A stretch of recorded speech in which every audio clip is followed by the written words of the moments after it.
Warning: Copyright disclaimer. Under Section 107 of the Copyright Act 1976, allowance is made for fair use for purposes such as criticism, comment, news reporting, teaching, scholarship, and research.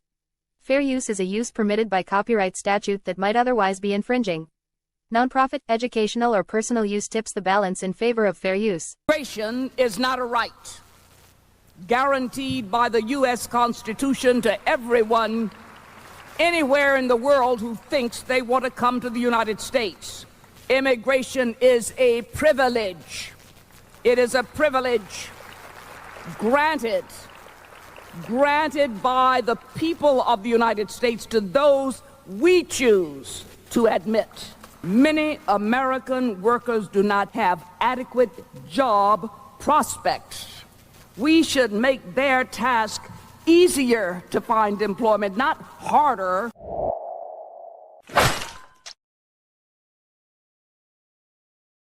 What it do, family and friends? Welcome back to the Church of Black Power. If you're not subscribed, go ahead, hit that subscribe button along with the notification bell so you can be notified whenever videos like this drop. Please make sure you're hitting that like and share button so we can beat up the algorithm. Make sure we get this message out to the ears that need to hear. And if you have not done so yet, please click the link in the description. Go to change.org and put your signature on the petition for reparations, as well as clicking the other link in the description. Joining the Telegram group to help circumvent the shadow banning that YouTube has been doing within the new black media. Now, with that being said, family, how are you all doing today? How are you all doing today?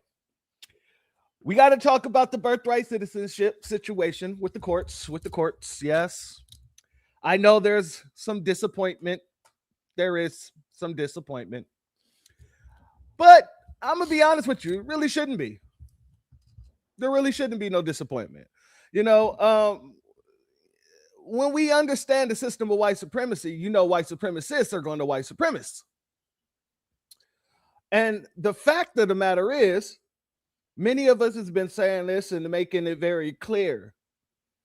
But now, many people who didn't want to believe it, who truly thought that there was a two-party system or anything like that, they're now coming to terms that, yeah, not so much.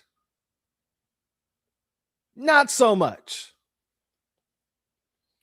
What we've experienced here with this ruling is that these are the very two dirty ass wings on the same dirty ass pigeon that they've always been. I mean, this is the facts. This is why Neely Fuller said, if you don't understand white supremacy, what it is and how it operates, everything that you think you know will only confuse you. I'm not confused by this, and neither should you. There's a lot of elements here of why this turned out the way it is. And for the most part, it has nothing to do with you. And for the most part, it has nothing to do with the illegals. And even more so, it has nothing to do with the Nabiscos. You know, I've been hearing a lot of commentary, and there's some people who believe that the reason why it wasn't taken away or it wasn't revitalized or taken back to this original meaning, that is because, you know, the Nabiscos benefit from it as well. But family, we know the system of white supremacy would quite literally chop off his own arm, chop off his own nose to spite the face. So it isn't really because of the Nabiscos who accessed the 14th Amendment. No. It's deeper than that. You have to understand, if they would have rolled back the 14th Amendment to its original meaning, it would have affected a lot more than people, ladies and gentlemen. It would have affected a lot more than people. I want you to understand something, family.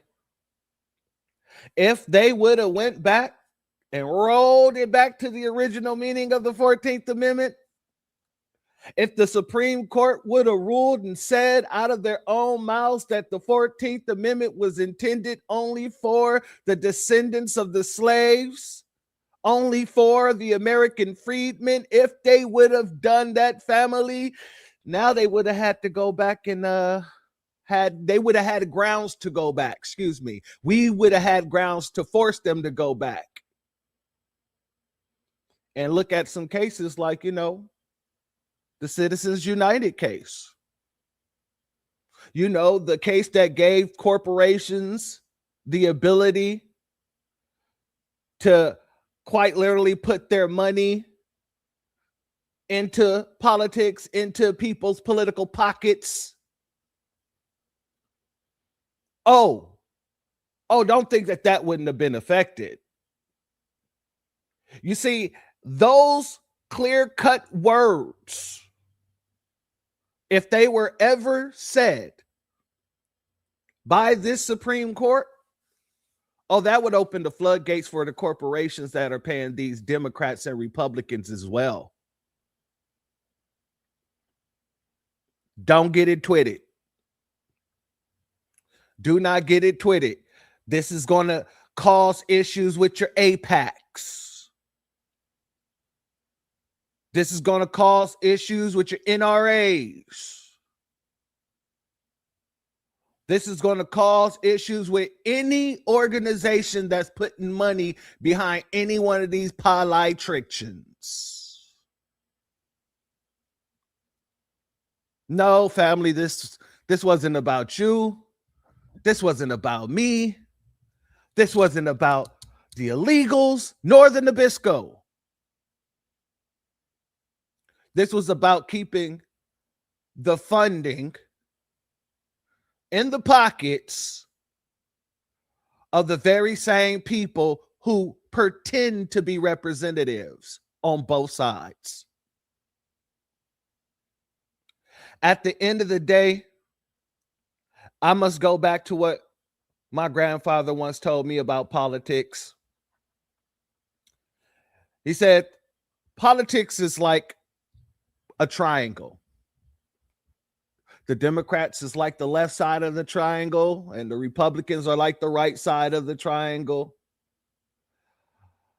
And what a lot of people don't understand is the triangle is the strongest structure whatsoever. The wind blows, triangle won't go nowhere. This is why pyramids or fire temples were so significant, whether people know it or not. When, let's say, one side tried to stand on its own, when the wind blows, it can tip that side over like a domino. And vice versa with either side. But when they lean on each other, it creates that strong structure that cannot be blown over and that can stand the test of time. There is a proverb that says, time fear no man but the pyramids.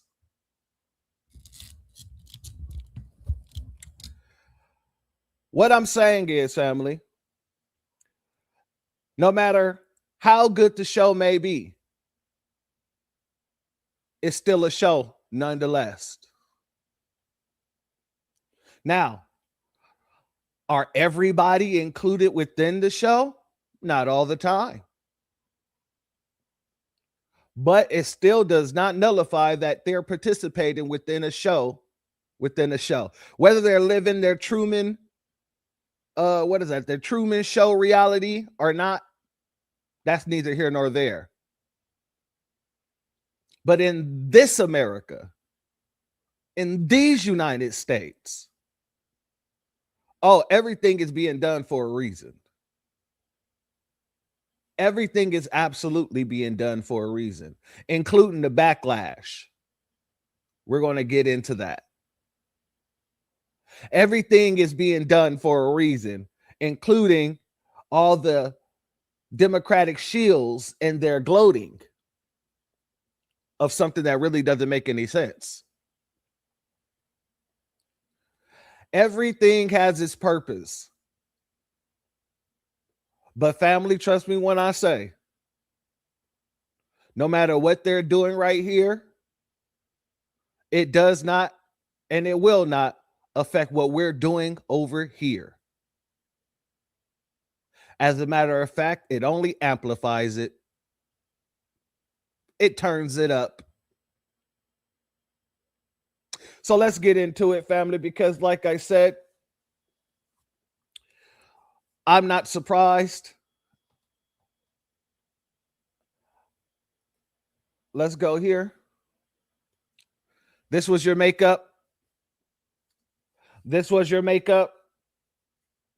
This was your makeup. I want to remind you all of the videos that I played, the clips that I played of them speaking about John Roberts and how John Roberts has been planning to eliminate the birthright citizenship clause in the Constitution for a long time. Since he first got into office, that was his whole goal. That was his whole plan. That was what he wanted to do.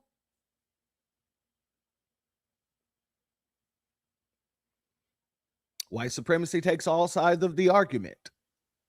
Shout out Nellie Fuller Jr.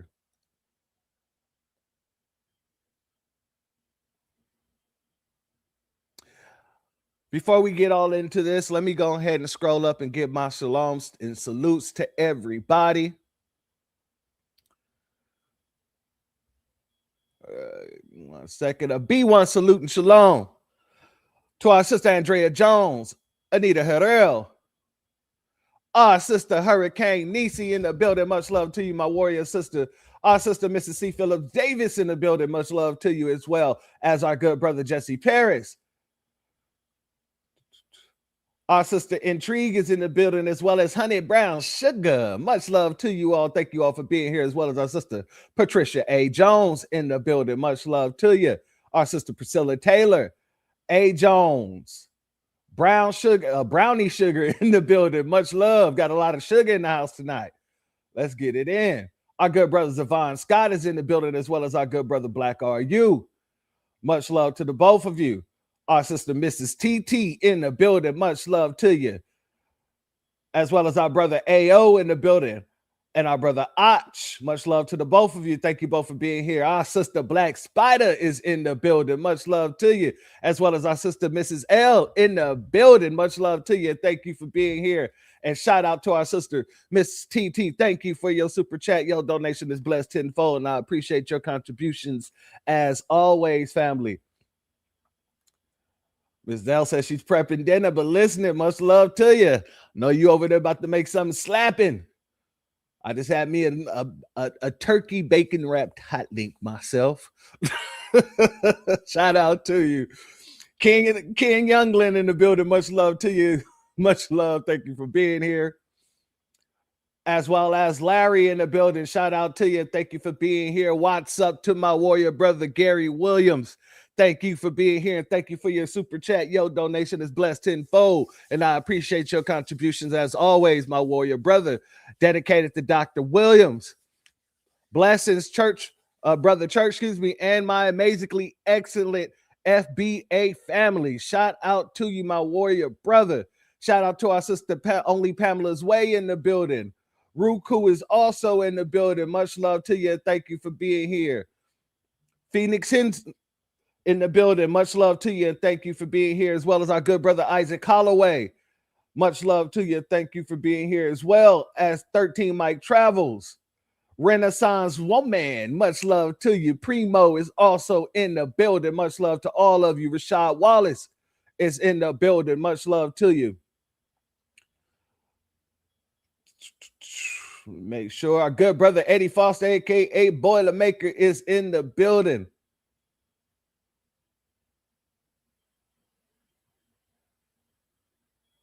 Staking black females.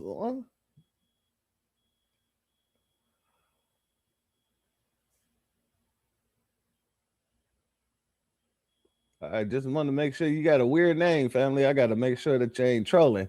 Our sister Nene is in the building. Much love to you, and thank you for being here.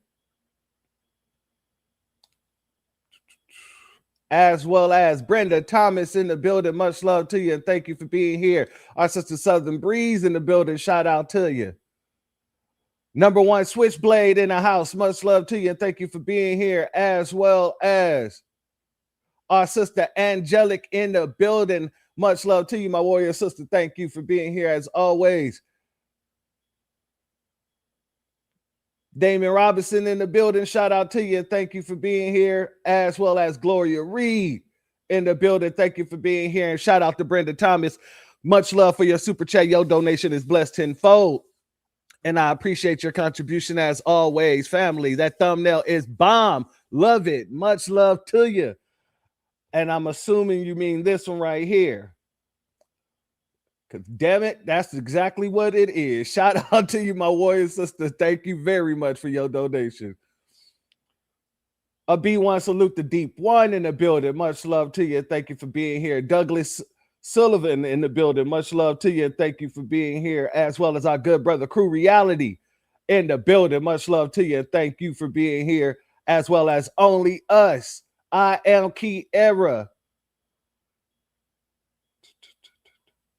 And Gamers Den in the building. Much love, as well as Lillian Madison in the building. Much love to each and every one of you, as well as our sister Tampa Bay. And for all those who are not in the chat, much love to you. And all those who's going to catch this on the replay, much love to you. And thank you all for being here. Now let's jump on into it because we got some things to get through. Let's go. And it's a big one. It has to do with birthright citizenship. It was an executive order that President Trump, on day one of his second term in January 2025, signed the executive order. It was immediately challenged. And now we can tell you that the U.S. Supreme Court has ruled against President Trump's order to limit birthright citizenship. Hold up. Hey, Ach, put a pin in that. Make sure you put a pin in that because we're going to get back to that. Not the fact that she couldn't define a woman, but just hold on to that right there because, yes, that's going to tie into what we're going to talk about with Ketanji as well. Let's get back into it. Shannon, we have talked for some time about the president feeling that he would not win on this one. The question is, why not? Okay, right off the bat, it says children born in the United States to parents unlawfully or temporarily present are, quote, subject to the jurisdiction of the United States and are citizens at birth under the 14th Amendment's Citizenship Clause. So look how this broke down. As we expected, the Chief Justice wrote this opinion. Justices Sotomayor, Kagan, Barrett, and Jackson joined. Jackson has a concurring opinion in which Sotomayor joins.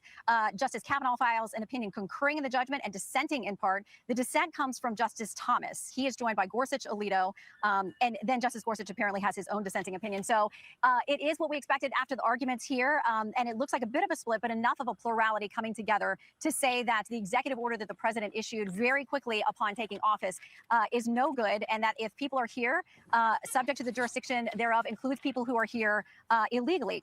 Writing for the majority, Chief Justice Roberts says this: citizenship then and now was the right to have rights to freely participate in our political community. Talking about the 14th Amendment, the framers of the 14th Amendment extended that promise to every freeborn person in this land. That's a quote, and it looks like it's a quote back to some of the legislative debate about this in Congress. He says we keep that promise today.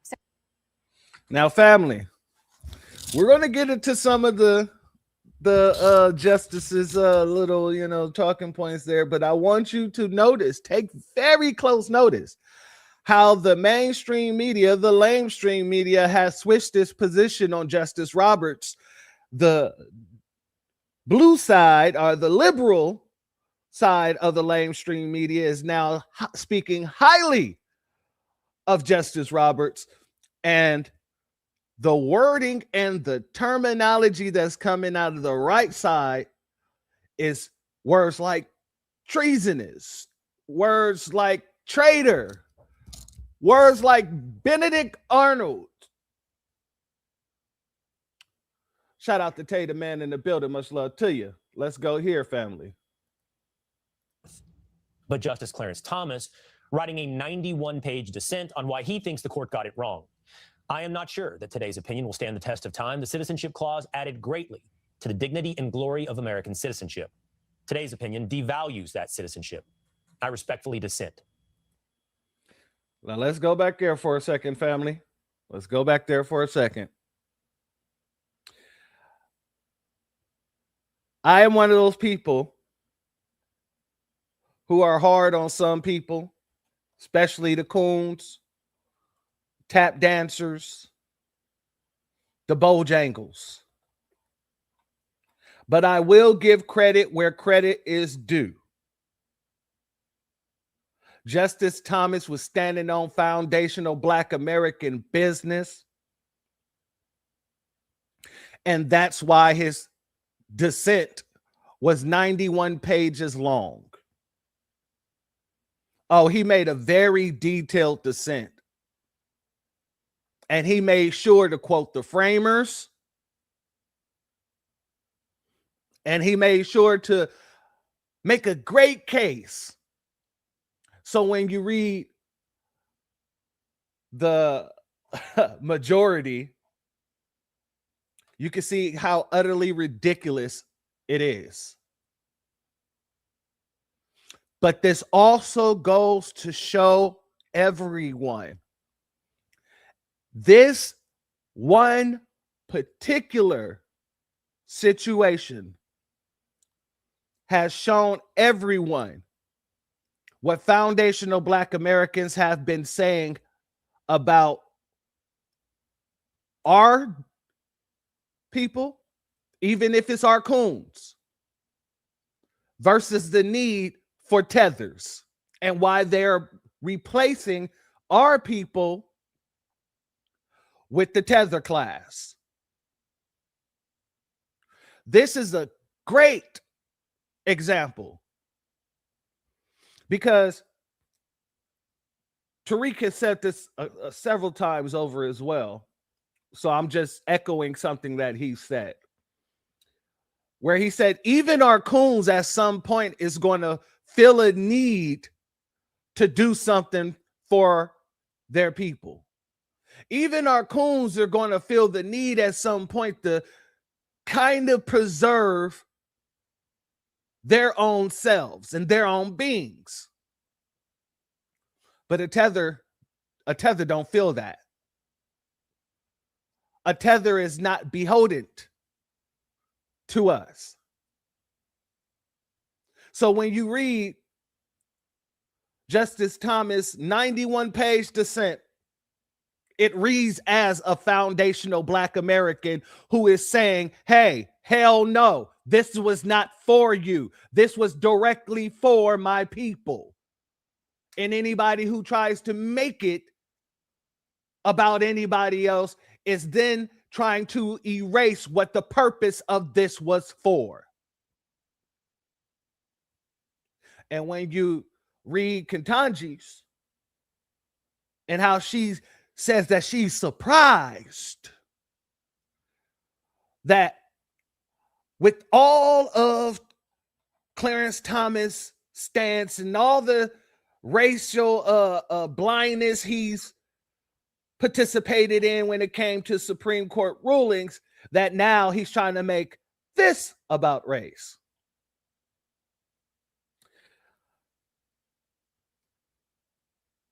So Ketanji the Tether quite literally tried to expand, and that's what she did. Basically, didn't even try. She helped expand something that was never meant for the people that it was expanded for. While Clarence Thomas, coon or not, Stephen from Django or not, he understood the assignment. So to that, I got to give him his flowers on that one. I'm not going to be one of those type of people that sit around and talk mess about you all day long, and then when you do something right, I act like you ain't do anything right. No, I got to give it to him on that. I got to give it to him on that. At least that one. Now, I want you all to also understand what they're going to be doing. Like sending out their Democratic shills to basically make it seem like Justice Thomas was so mad that he had to write a 91-page dissent. All because the majority was only like 26 pages. Instead of someone reading it and actually getting all the detailed information that he put in there, all the citations that he put in there, all the sound logic that he wrote. They're going to make you think, or try to make you think, that this was all about anger. When in fact, in actuality, this was all about preservation. Let's continue. That citizenship. I respectfully dissent. Some on the left say that's not really what this is about. There are folks who are doubling down on the idea that this country must be a white republic. Through a narrow decision, the Constitution stands, but we need to still be mindful of the motivation that is driving all of this in the first place, it seems to me. And Kavanaugh is at the heart of it. Just answer that part of it. There is motivation at the heart of this issue, but the motivation is revealed in the numbers. In 2023, 320,000 babies, that's 9% of all U.S. births, were born to mothers who were here illegally or on temporary visas. And that number grew during the Biden administration. The U.S. remains one of the few countries in the world that grants unrestricted birthright citizenship. Justice Alito, as you see on your screen, the number of countries that do not have unrestricted birthright citizenship, that scroll could take minutes, as it's virtually every other country in the world. Justice Alito wrote about the national security implications in his dissent. He wrote, suppose that a person's only connection to this country is that he was born here to a mother who was present just long enough to give birth and then quickly returned to a native country. Suppose that country is a strategic adversary or enemy of the United States. Suppose the child never visited the United States while growing up and was inculcated with hatred of this country. According to this court now, that person is a citizen of the United States. He has a... Yeah, unfortunately, at this point in time, that's basically what it's saying. However, for foundational Black Americans, let me ask y'all this. What's changed? I just want to know what's changed. I mean, ain't nothing changed for me. I'm sure nothing has changed for you. The only thing that has changed at this point in time is that they have now given an open loophole when they was already using that loophole to begin with. They had already been interpreted or falsely interpreted that to begin with. So what changed? Not a damn thing. So there ain't nothing for us to be sad about. We're still on our business. We're still handling ours. We're still foundational to this country, whether these people like it or not. So just because they are now able to pull from birthright until this situation get taken care of, because trust me, it will get taken care of. Oh, the Nabisco ain't going to leave that open for too long. It's being left open for a purpose as of right now. But I guarantee you, once that purpose is fulfilled, they are going to close that all the way down. And until they shut it down, they're going to amplify a lot of the policies that they're actually going to be using towards these folks. Trust me when I say, when you know white supremacy, you know white supremacists is going to be on the move about this one. You just essentially nullified their own citizenship. You just essentially said that their citizenship is worthless. And you know the one thing you can't do in this country is wake Nabiscos up to the system of supremacy, actually not giving a damn about either side. Whether you're white, Black, Asian, Puerto Rican, any of that, once they start seeing that, oh, we're included in that too. Oh, they get to screaming from the mountaintops. They get to cry in a river. And then they start looking at those politicians like, oh, you lied to me. Well, this is a problem that we don't have to fix. It has nothing to do with us. This is your problem to fix. This was your creation of a beast, this is also your problem to get out there and fix. Otherwise, foundational Black Americans will be cool. We'll be all right. Y'all couldn't take us out in god dang 200, 300, 400, 500, 600 years. What makes y'all think that y'all be able to take us out at any other turn? Yeah, this is for you guys to handle. And time's ticking. Time is ticking. Let's go here, family.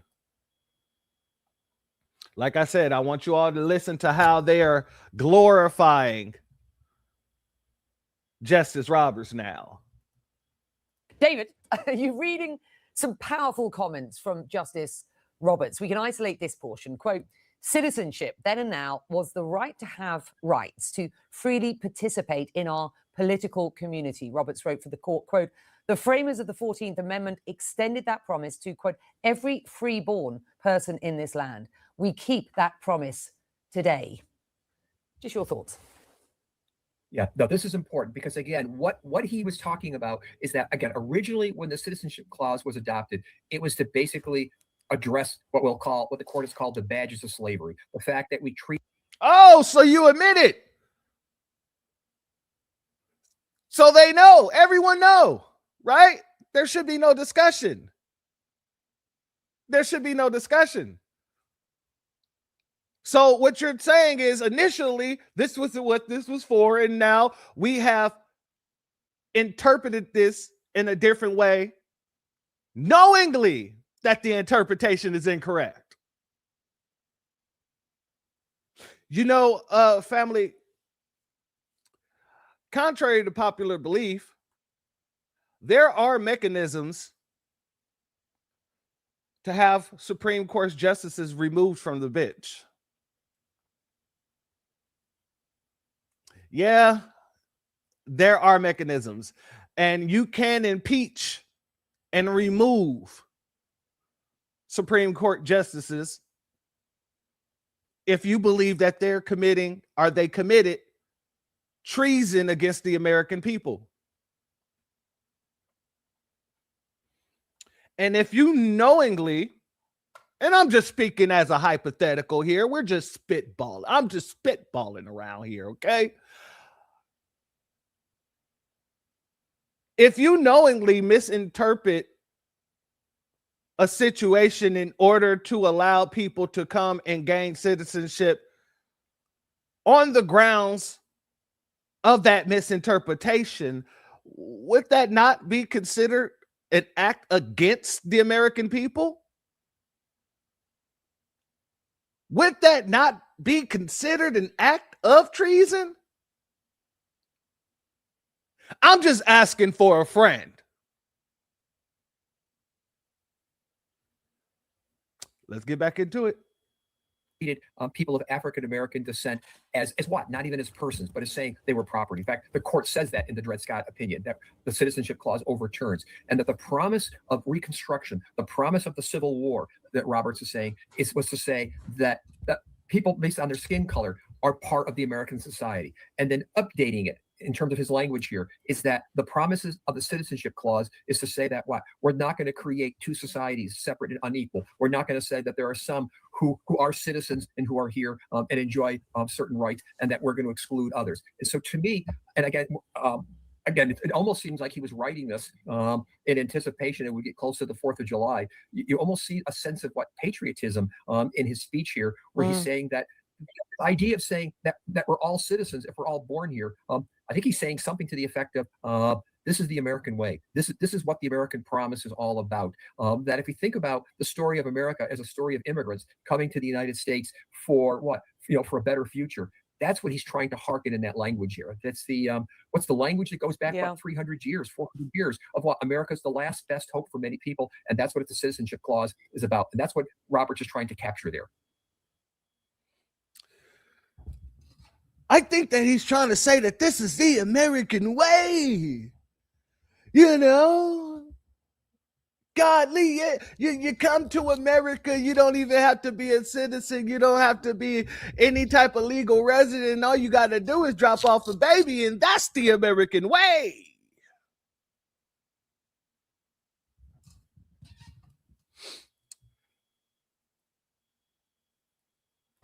Back to Shannon Bream for the view from Justice Thomas, who was a dissenter here. Shannon.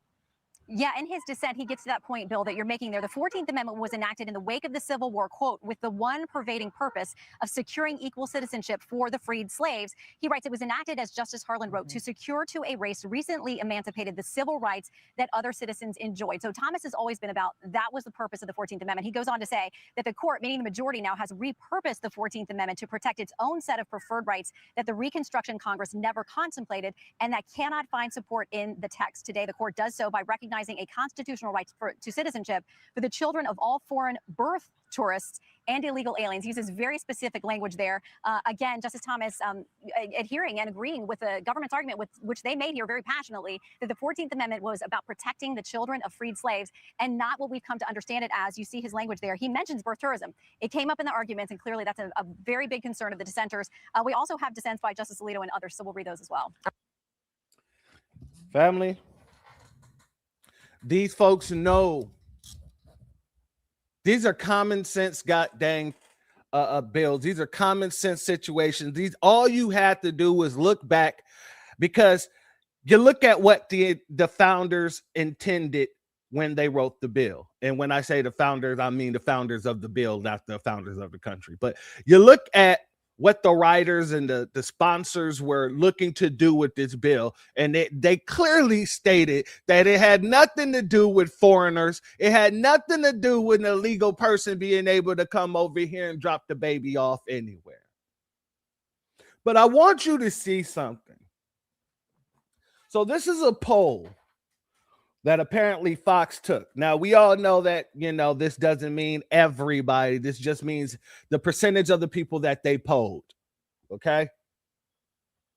And the poll was, should children of illegal immigrants who are born in the U.S. automatically become citizens?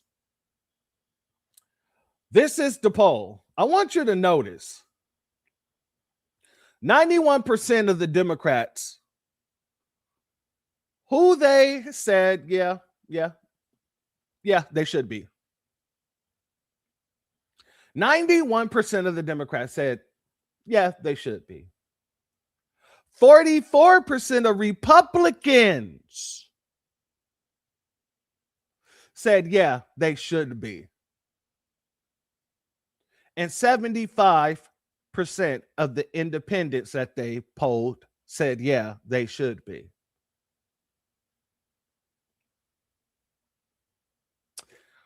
How much you want to bet the 9%, the 55%, and the 25% were all foundational Black Americans, and everybody else was included within the 91, the 44, and the 75? I'm willing to bet good money. I'm willing to bet good money that the majority of the no's were all foundationals.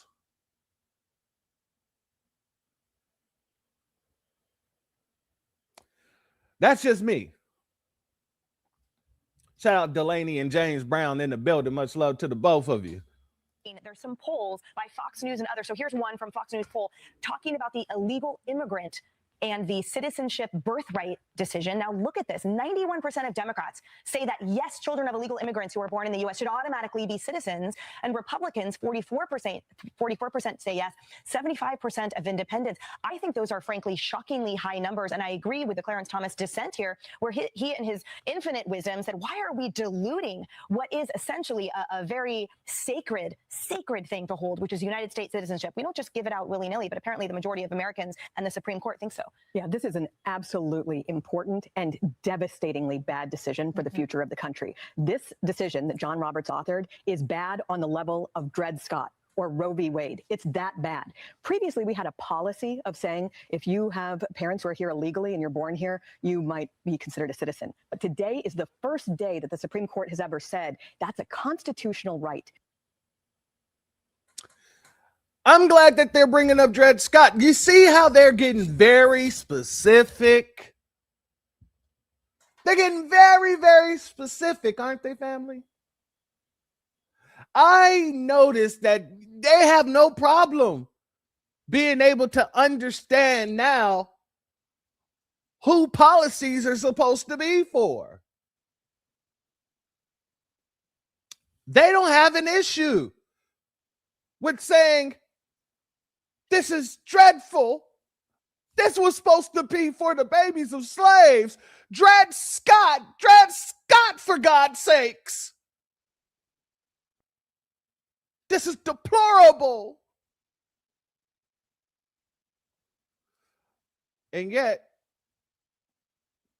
you guys still act like you don't know who reparations are supposed to be for.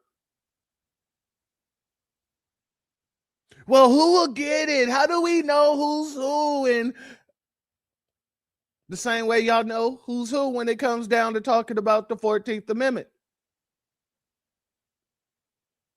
You see, you guys have backed yourself into a corner right now. And there's going to be a few things you're going to have to do to get yourself out of that corner. Number one, you're going to have to acknowledge the actual builders of the country. Number two, you're going to have to make remedy.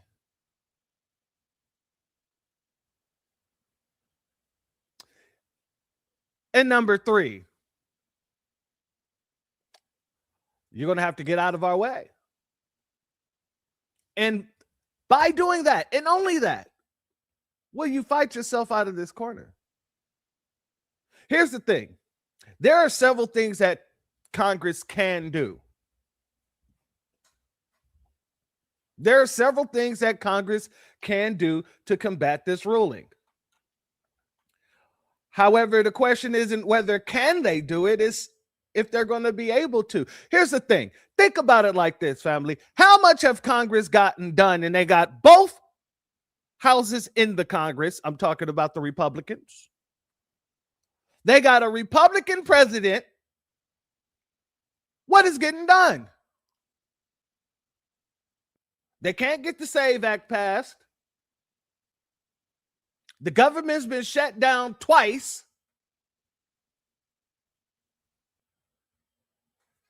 The question is, will they get it done? And we'll talk about the remedies that they can actually do. There's a few ideas on the table. But for the most part, that constitutional amendment, yeah, that could happen, but I don't know. I'm not holding my breath. I'm not. You'll do better probably just making a bunch of different policies just to keep people from coming into the country. You'll do better putting a moratorium on, immigration for the next 20 to 50 years until we get a handle on this. You would do better probably banning pregnant women from even coming into the country. You would do better having, visa checks every quarter of the year. And if they come in pregnant, yeah, you got to get them up out of here. Yeah, you would do better doing things like that rather than trying to put together the constitutional, the constitutional amendment, because y'all can barely get a regular bill passed. Y'all think y'all going to be able to get the constitutional amendment passed?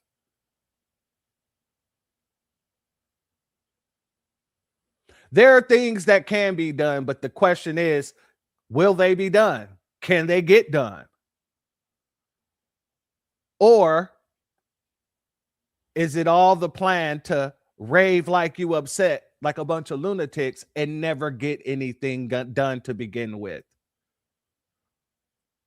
Is it possible, quite possible, and this is to all the Nabiscos and all the Republicans out there, is it possible, quite possible, that the Republicans never wanted to get anything done on immigration to begin with? If you guys remember when we was going over the birthright citizenship situation of the hearing, when we were going and listening to the oral arguments, and I said, in my opinion, Trump's attorney threw this shit. I said it then. I felt like he should have honed in on more of the framers and kept it there. I just didn't see what I wanted to see out of him. But I said it then. I felt like he threw the case. And I wasn't the only one. Because after Trump left, he said the same thing. Trump felt like he threw the case too. Well, not threw the case, but he felt like they lost.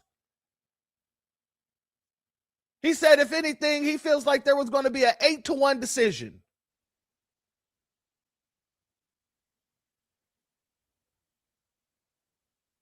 So the writing was on the wall.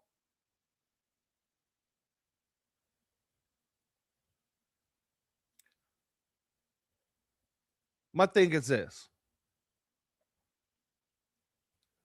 How do we know that that wasn't done on purpose? White supremacy likes to take all sides of the argument, remember? How do we know that this was not the plan to begin with?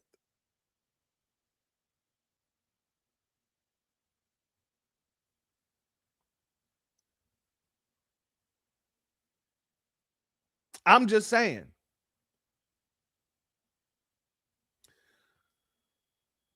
This is what Trump had to say right after it was announced.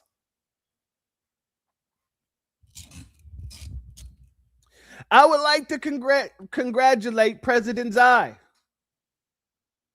and the great country of China on their massive birthright citizenship win. President Donald J. Trump.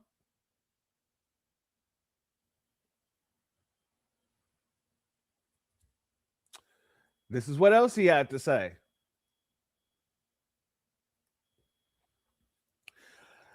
The Supreme Court upheld birthright citizenship, which is too bad for our country. But we can easily make this up in Congress through legislation. Easily. That's what, the SAVE Act was supposed to be. Easy legislation, but I digress. Excuse me. With the support of the president that has now been determined during this process, no longer,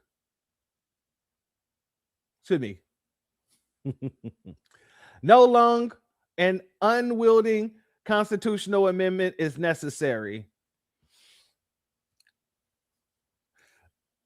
When they say that, here's the thing.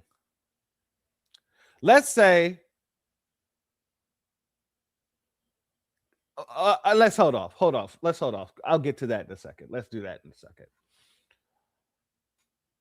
No unconstitutional amendment is necessary. Congress should start today to work on ending expensive and unfair to our country birthright citizenship. They will have my complete and total support. Donald J. Trump.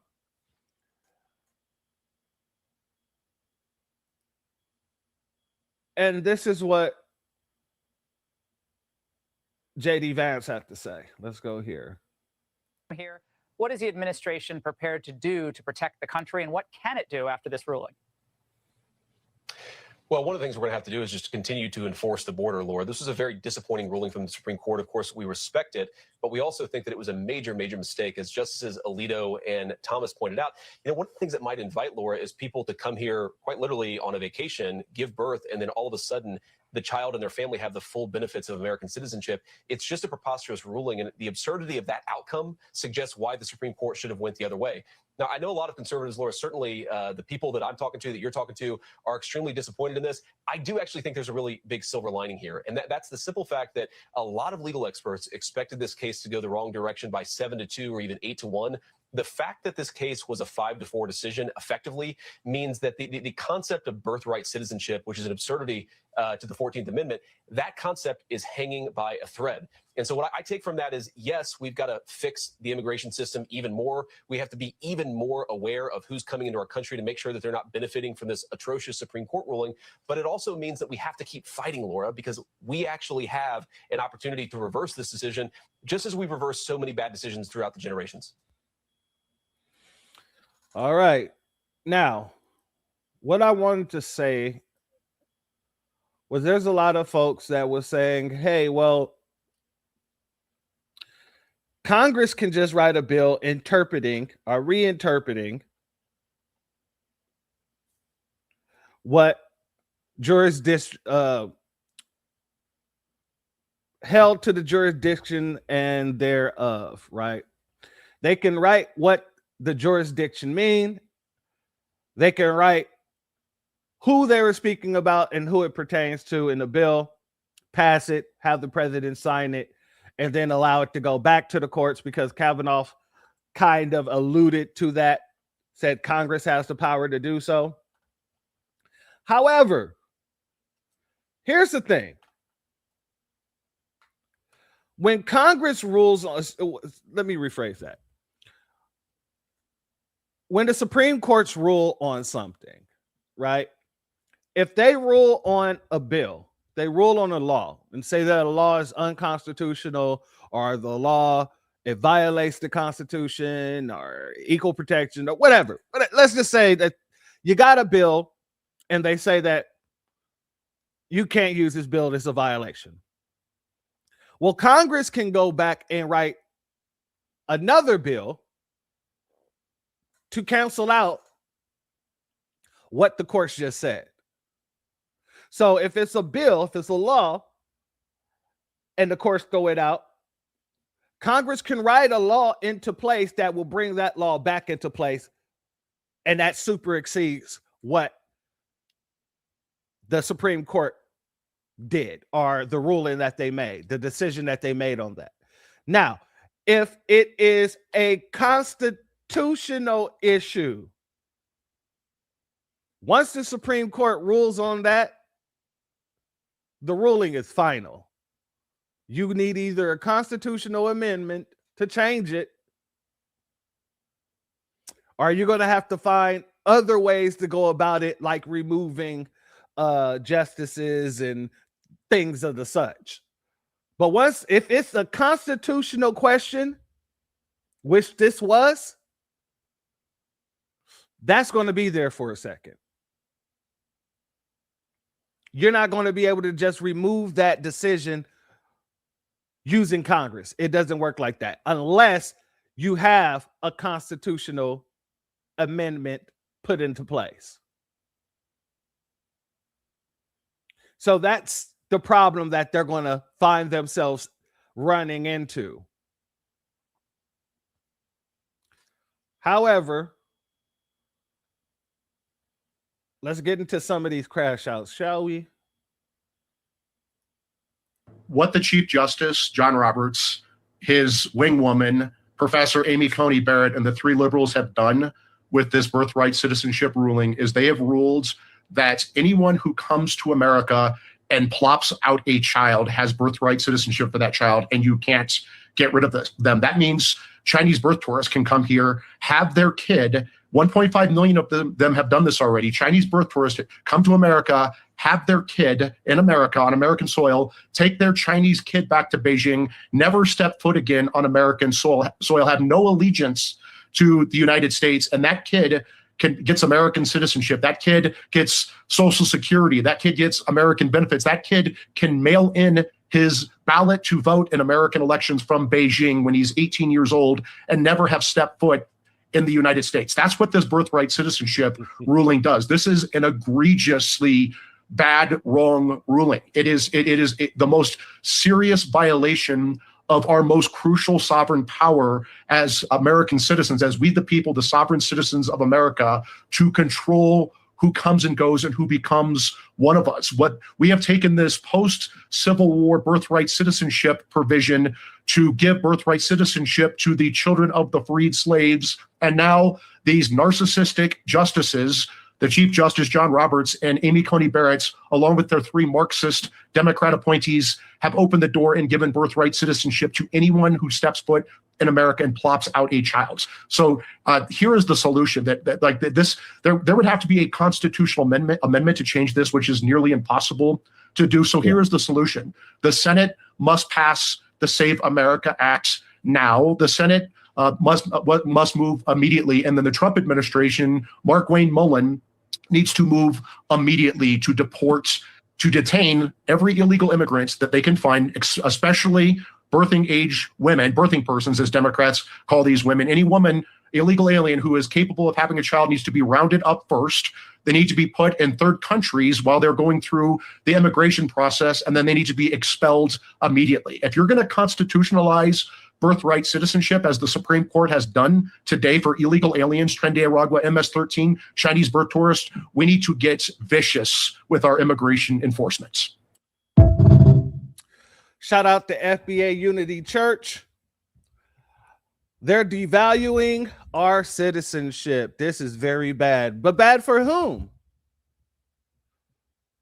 Bad for whom? See, that's one thing that I want you all to understand.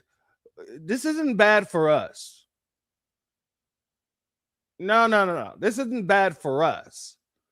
They've been doing this, and we've been doing what we've been doing. Whom is it really bad for? Think about that.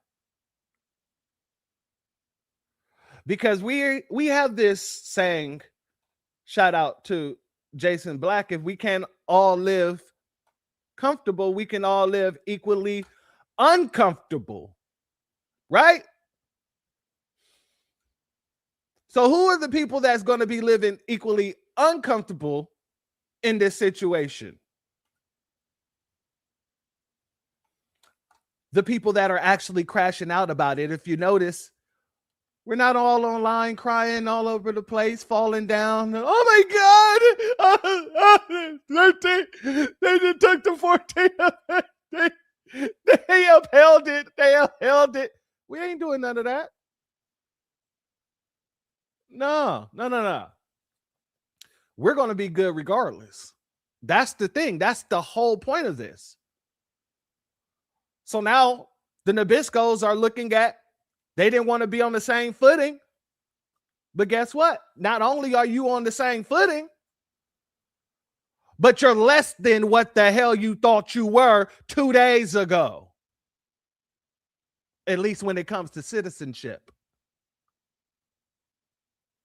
Like I said, this isn't our problem. This has been their problem. And now they're going to see how much it is their problem.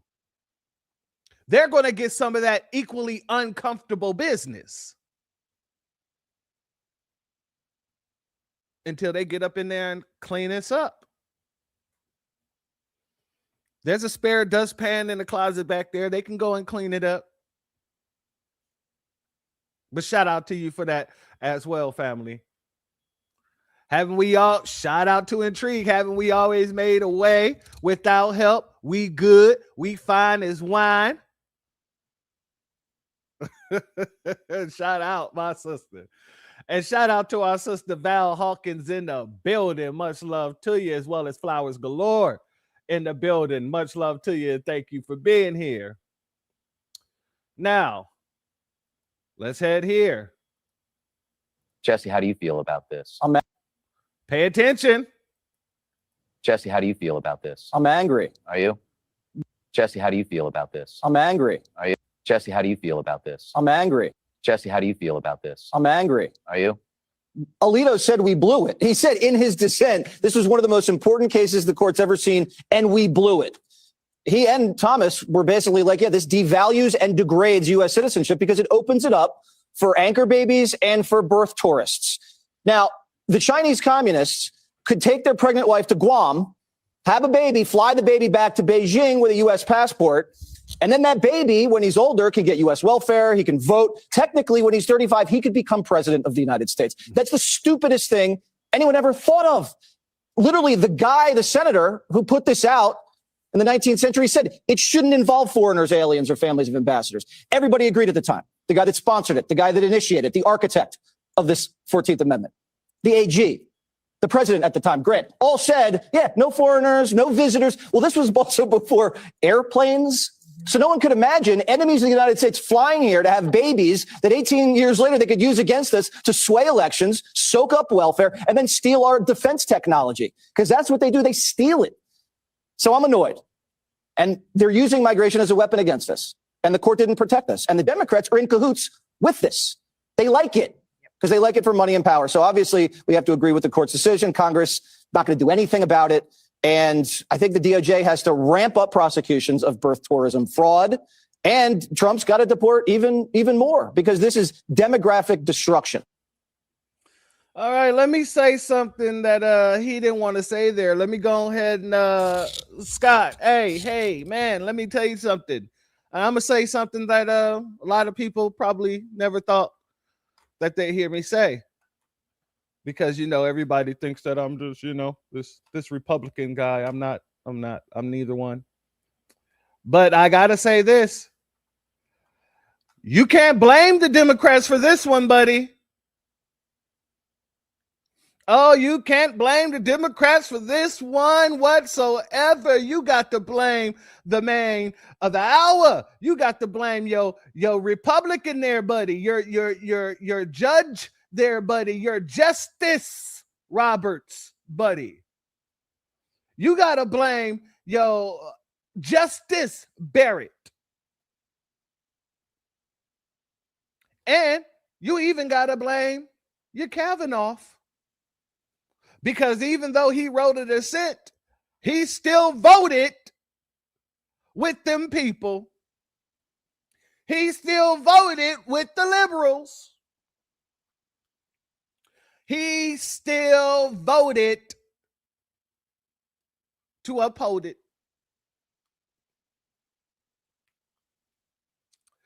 So yeah, you can't blame the Democrats for this one bit. Y'all got to get y'all house in order.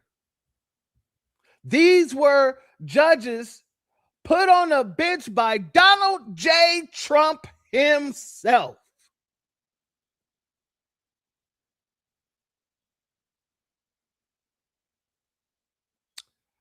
You cannot blame the Democrats for this. I ain't even gonna lie. Sometimes you want to. You want to blame the Democrats for everything. I ain't gonna lie. Sometimes that is the case. But I'm an honest person. I can't sit here and say that this is their fault. No matter how you swing it, this is all y'all. You had the numbers. You had to go. But seeing how all the people that was put on the Supreme Court, with the exception of our good, I don't want to say good brother, but our FBA coon, Clarence Thomas, who actually stood on business this time, everybody else has some sort of immigrant lineage. Every one of them.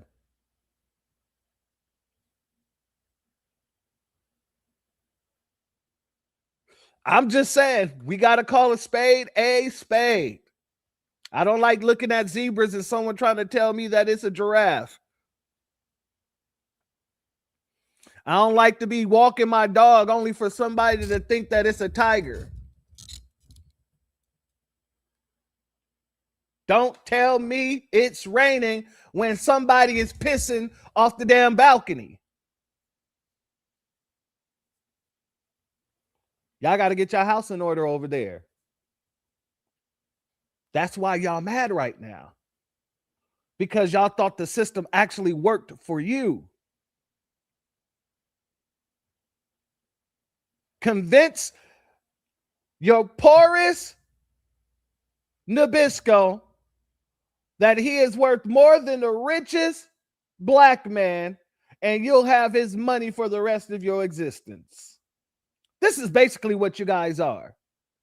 You're the poorest Nabisco class that continuously think that things will continuously work out in your favor because this is America and we're Americans and we're white Americans at that.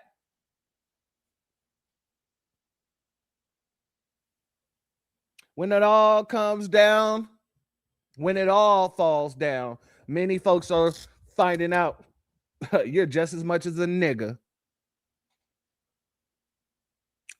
Yeah, I know it stings. Even with your mayo skin, you're just a sacrifice.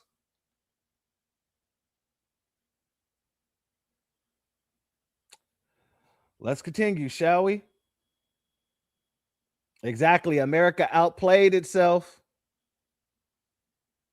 Shout out to Pink Blue in the building. Much love to you.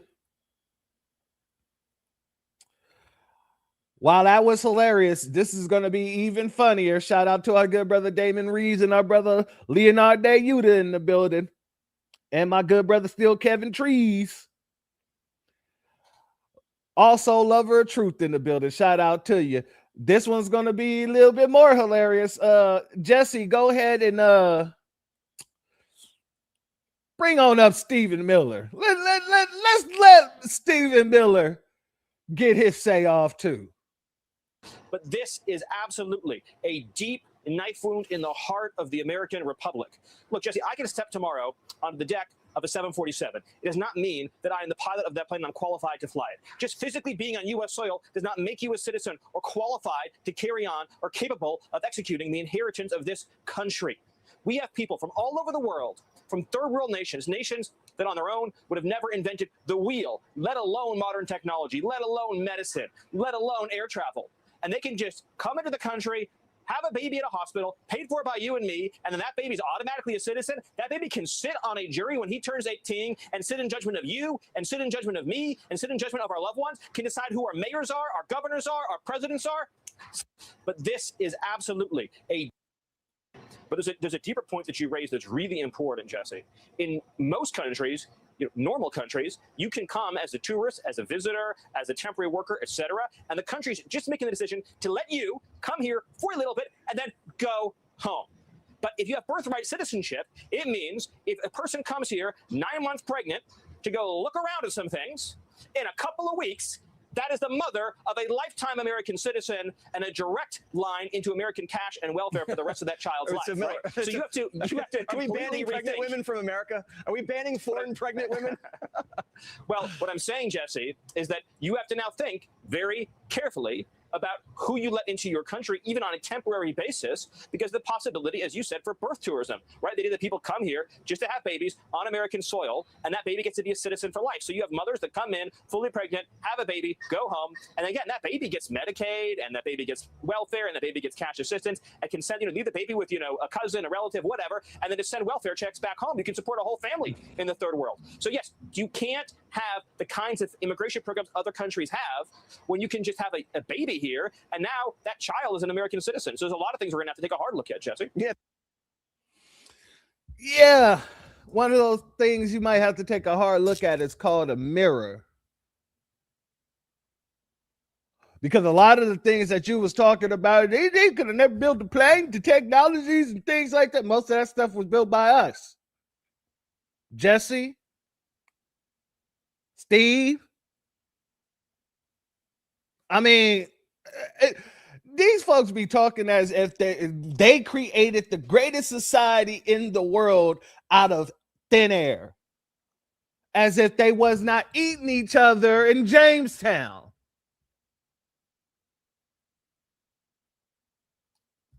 Stephen Miller looked like he just ate a pound of flesh. Anyway, pause on that. Let's go here.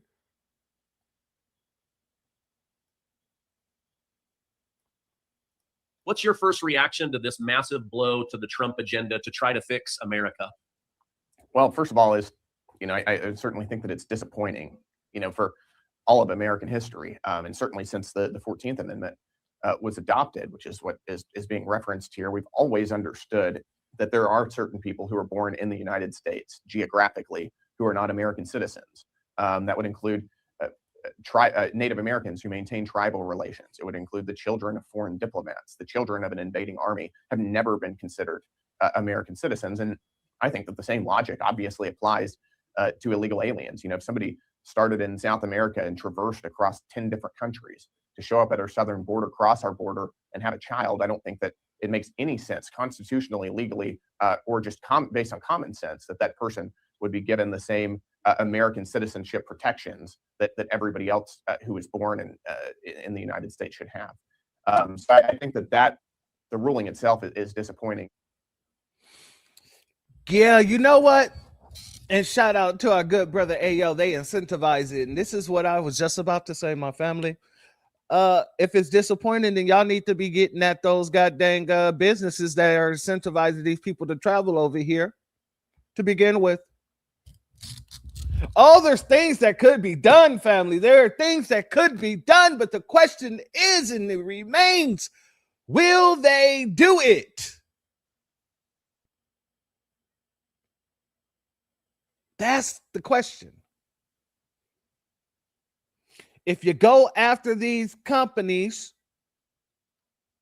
who are incentivizing these people to come here, many of which who are basically not only incentivizing them to come here, but when they get here, some of these places purchase housing for them, transportation.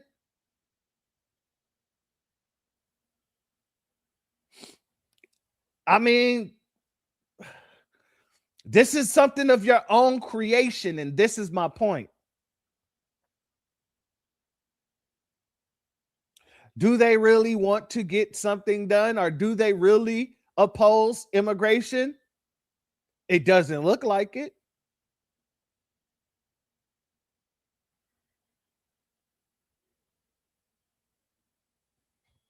Just saying. Let's go here. Well, joining me now is Republican Congressman Andrew Clyde, representing Georgia's 9th Congressional District. Congressman, good to see you. Your reaction to what happened at the Supreme Court today? Well, great to be with you, Todd. I will tell you, it is an utter disgrace. Chief Justice John Roberts and Justice Amy Coney Barrett should be ashamed of themselves for this decision. This is going to ruin this country when it comes to our citizenship. It's basically going to make every person in the entire world an undocumented American. That's absolutely disastrous for this nation. To think that a pregnant lady that comes across the border and gives birth the next day and that person is now an American citizen, that's preposterous. Also, think about China and their birthright tourism trade. When they bring pregnant women from China over here, they give birth. So they now have American citizens for children. And then they go back to China, they get indoctrinated in the communist ways. And then when they turn 18, they can come to this country and we can't stop them from coming in. Think that person could now vote in our elections and one day actually maybe be a representative being brought up in a communist country with communist training and communist ideals? No, absolutely not. This is a disgrace of a decision. It goes down in the annals of history along with things like Dred Scott. This is wrong. And we have got to be able to address this, whether it's by constitutional convention. Is that anybody from China can come over here, have a baby, and that baby will be an American no matter what. They can leave the day after the child is born, the minute after the child. Wait a second, family. That jumped. That wasn't supposed to go there yet. 1 second. I was trying to let him finish there. Got to be able to address this, whether it's by constitutional convention, whether it's by bills in the House, but this has to be changed. All right, well, let's talk about anybody from China can come over here, have a baby, and that baby will be an American no matter what. They can leave the day after the child is born, the minute after the child is born. And honestly, there was a real question. I, like many people, when I first saw this, the challenge to this, it was long before President Trump's executive order. It was written by a legal scholar and, saying this is not what the founders intended. I too thought, what do you mean? That this is sort of how we all grew up, thinking that if you're born here, you're a citizen, and that's kind of the end of it. If you actually look at the history of that practice here in the United States, and then what happened after the 14th Amendment was passed, you see that's wrong. You find out that that's actually not the way the 14th Amendment was treated, the way the founders understood this country would operate, and there was plenty of basis to strike down birthright tourism based on the particular phrasing of the 14th Amendment. Like I said, family, they're getting real specific, ain't they? Real specific. And that's good. Keep on. I want y'all to keep with the conversation. At the end of the day, family, all they're doing is amplifying everything that we are, foundational Black Americans who deserve our own status. Because that's what they're talking about right now. They're just not saying status. They're not saying freedmen.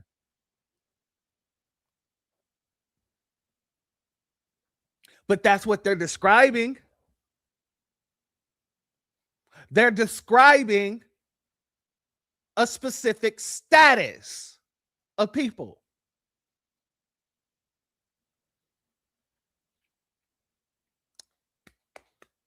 Congratulations.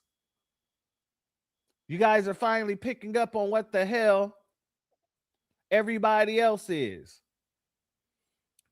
But notice, everything is devastating. Devastating, they say. Well, it's certainly the easier path than getting 3/4 of the states to agree to a constitutional amendment.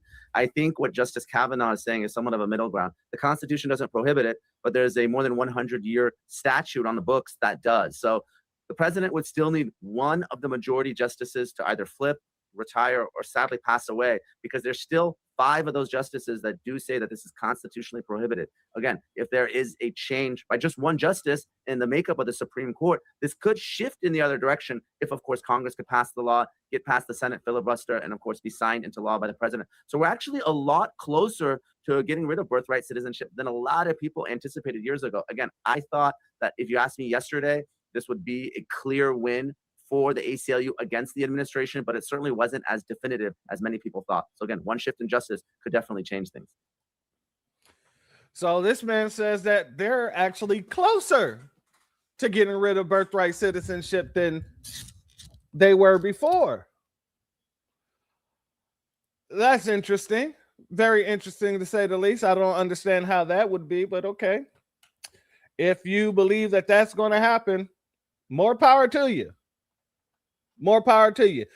You know, signing the executive order and doing it that way, you know, that was a long shot regardless, because the Congress has the power to handle those type of things. However, I also got to say, it was still an easier way than going through a constitutional amendment or hoping that one of the justices just pass away so that you could put a new justice in there and recall it. I mean, that could happen. That absolutely could happen, but to say that's the easiest route, you're closer than once before, I don't know about that. I just don't. Shout out to that one brother in the building. Much love to you, and thank you for your super chat. Your donation is blessed tenfold, and I appreciate your contributions as always. FBA knows the assignment. We minding our business, and we gonna be all right. Yes, sir. Much love to you, my warrior brother, and thank you for your contribution, as well as my warrior brother Antithesis in the building. Much love to you, and thank you for your super chat. Your donation is blessed tenfold, and I appreciate your contribution as always, my warrior brother, as well as excuse me, as well as your contributions here, family. Thank you for gifting 5 memberships of the Church of Black Power out to the family, my family. I appreciate you and everything that you do, my warrior brother. Thank you. Golly, that goddamn sneezing tickled the back of my nose. Pause. Hold on one second.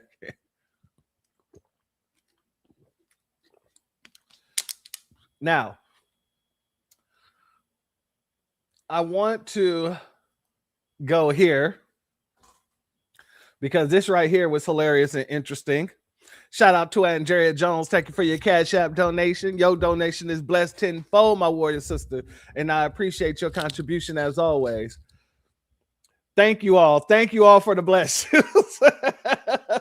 Thank you. Oh yeah, this is everything it's summertime now, so everything is blooming and it's just a bunch of pollen in the air. I did my suburban thing here, cut the grass, and that's still in the air. Allergies. Just allergies. Let's go here, family. Do you think there is any chance that there is some sort of constitutional amendment, given how many votes it would require?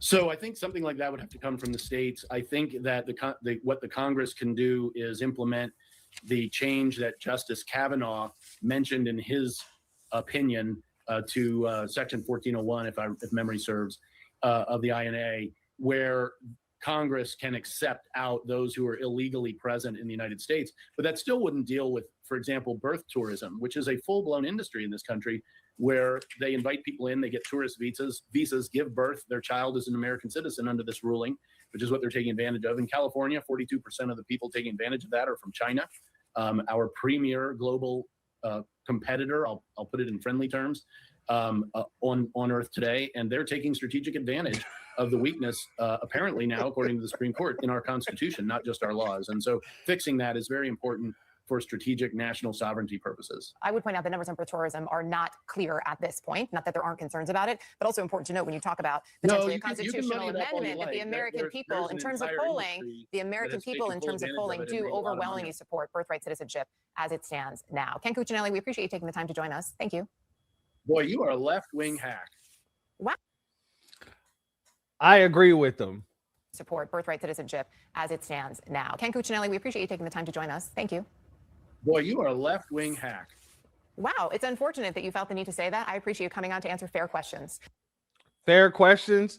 Ma'am, you just sat here and talked about the majority of the people you polled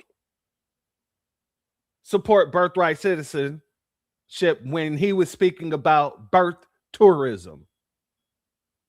Run that of back. The weakness, apparently now, according to the Supreme Court, in our Constitution, not just our laws. And so fixing that is very important for strategic national sovereignty purposes. I would point out the numbers on birth tourism are not clear at this point. Not that there aren't concerns about it, but also important to note when you talk about potentially a constitutional amendment that the American people, in terms of polling, the American people, in terms of polling, do overwhelmingly support birthright citizenship as it stands now. Ken Cuccinelli, we appreciate you taking the time to join us. Thank you.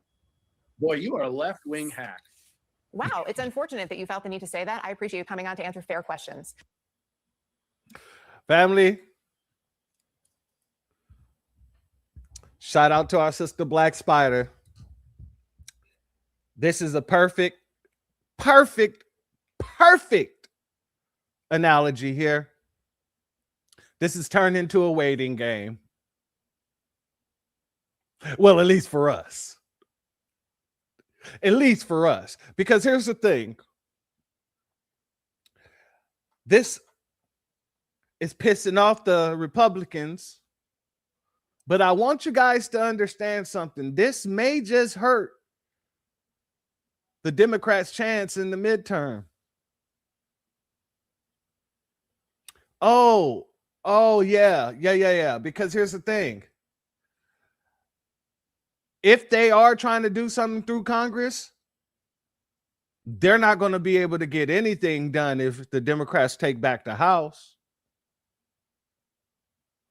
This may be a mobilizer. Not for us. The couch is our best bet anyway, because, both parties, we're seeing what's going on here.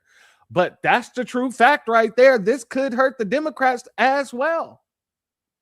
This isn't really good on either side of the fence, because the Democrats are running around here putting this on a high pedestal.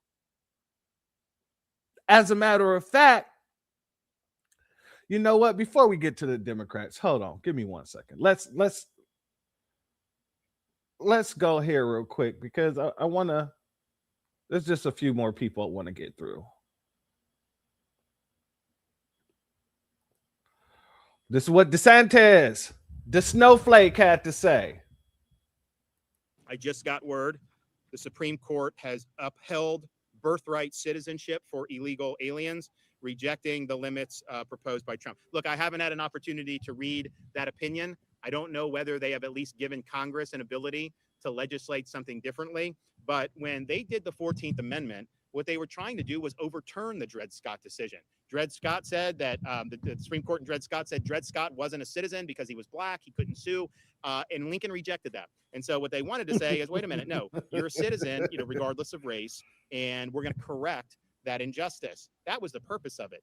It was not to have people show up from China for 2 weeks, have babies, get them citizenship, and then go back to China. I mean, how ridiculous has this become? And it wasn't, even though they didn't really conceive of illegal immigration at the time, because transportation was more difficult, it wasn't as easy to come to a country illegally, as it has historically been to the United States, particularly when Biden was in.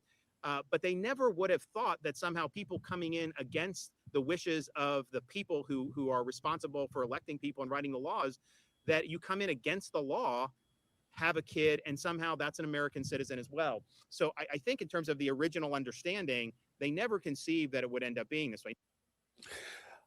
Family, have you heard?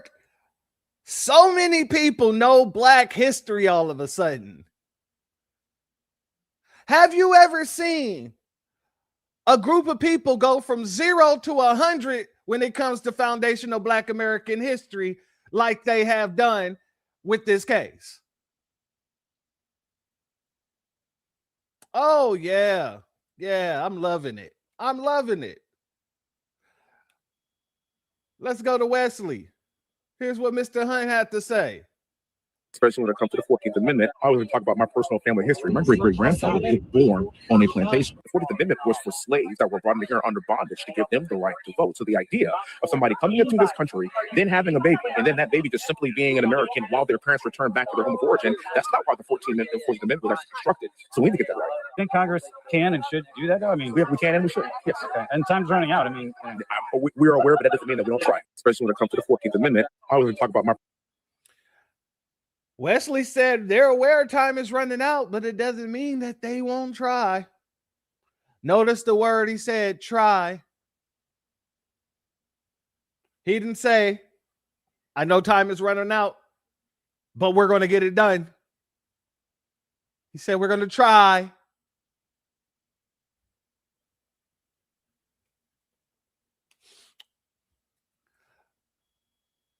Family, from one domestic sellout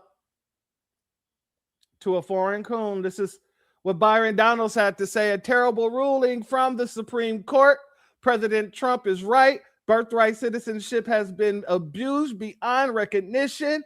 We must fight for an immigration system that puts the American people first and promotes assimilation and security. Shout out to my sister Summer Bree. If you in the building, stand up. Shout out to you. Because I love the way she put them on Front Street. You don't give up F damn about that. Rather it be the blue or the red plantation, you Sambos will tap dance against the best interest of your own people, just as your master tell you to do. Pathetic. Hold on, I gotta put an extra puh on that pathetic. Pathetic.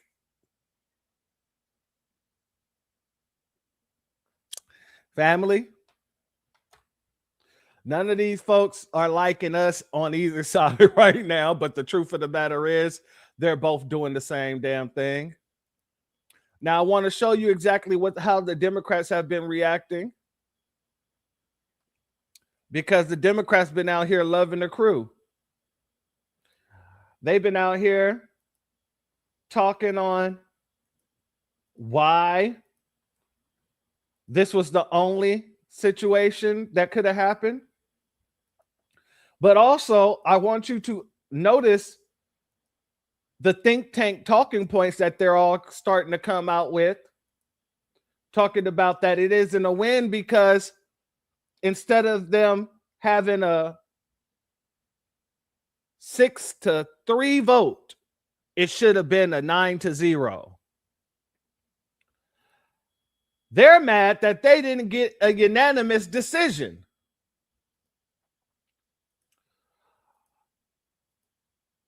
And family,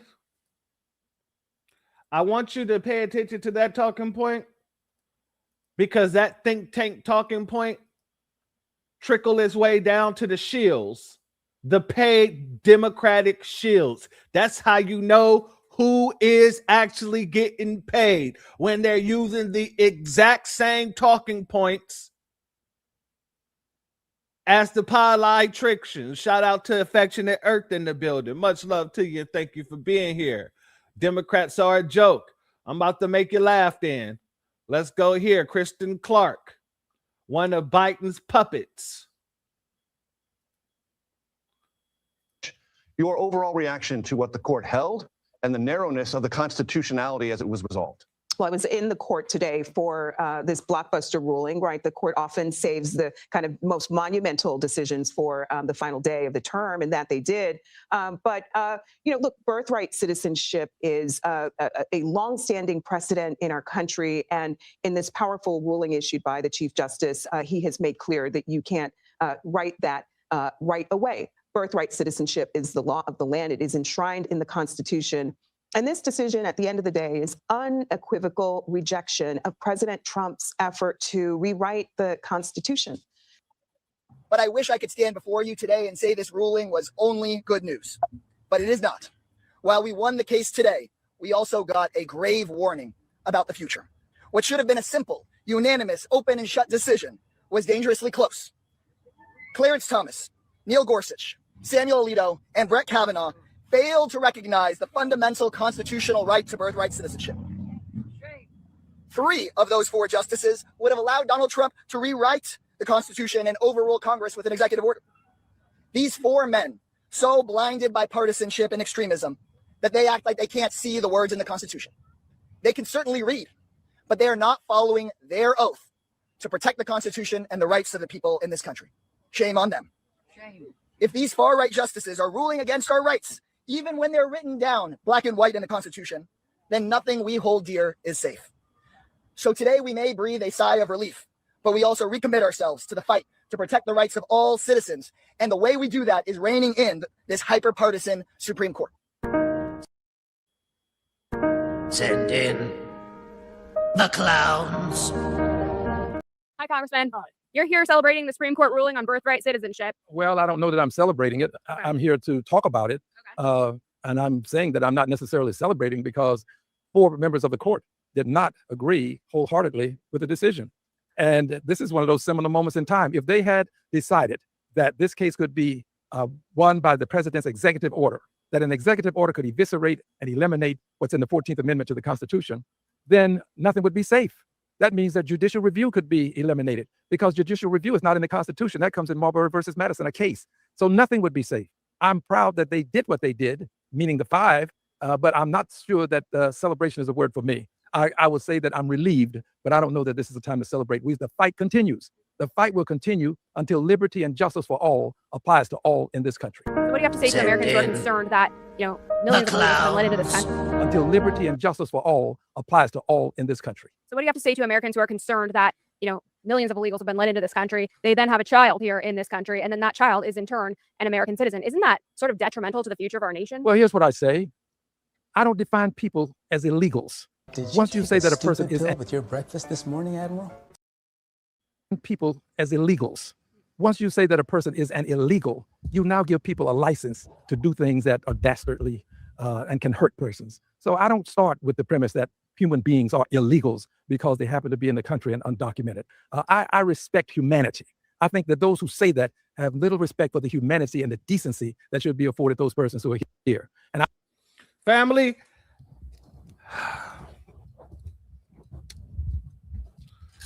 this is another example of them just saying things, not going into the Congress chambers and changing those things, because illegal is the proper definition for someone who is on this whole landmass without the government approval. They're called illegal aliens in the immigration code that Congress has control over. If you don't like the fact that the term illegal is in the immigration code, then you, who was in Congress during Biden, who had the first 2 years, you had the House, you had the Senate. You guys could have changed the immigration code language then, and you did not. So don't tell me that you don't operate from anybody being illegal. You don't have to operate. The whole immigration code is operating in the fact that these people are illegal. And until you change that verbiage, it's going to be illegals. Illegal aliens. Illegal, illegal, illegal. You see, this is the nonsense that they tried to pull under Biden, but this is also the nonsense that they've been trying to pull since Bill Clinton was in office. When they start trying to push that political correctness, I purposely went out of my way to be unpolitically correct, because I knew that if you can sit here and try to censor my wording off the guise of being politically correct, then laws would be censored under the guise of being politically correct. Terminologies would be censored under the guise of being politically incorrect. Damn that political incorrectness shit. Excuse my French. If it says it in the tax code, if it says it in the goddamn, well, not the tax code, the immigration code, but we're going to get to the tax code because that falls into what we're going to be talking about later here too. If it falls in to the immigration code, if it's in the immigration code, that is the proper verbiage. And that's how we got here today with the goddamn 14th Amendment. Courts wrongfully interpreting things and just letting it go with the I white and I say so.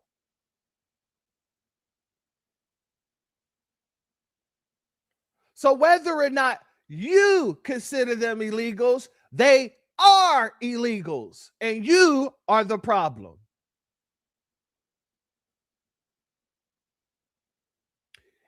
Thank heavens that you will not be going back to Congress. Now we just got to deal with your younger counterpart.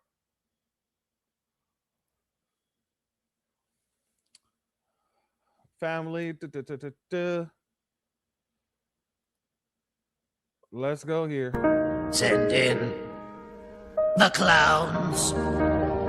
Hi, Congressman. On birthright citizenship, I know you are a fan of the ruling today, but don't you think that to be a citizen, it should be more than just paperwork presented at birth? I mean, shouldn't you have an allegiance to America to be an American citizen? Shouldn't your parents be lawful citizens? The Constitution is very clear. If you're born in the United States, you're a citizen. And if people don't like that, they can try to change the Constitution. But the Supreme Court took a look at the Constitution. The words are plainly there, and they decided the right way. And so I fully support the Supreme Court's decision. Are you at all concerned about the infiltration of people like this in Dearborn, Michigan, who are clearly anti-America, taking over the streets of Dearborn, Chicago, many blue cities around the nation? I mean, does this look like America to you?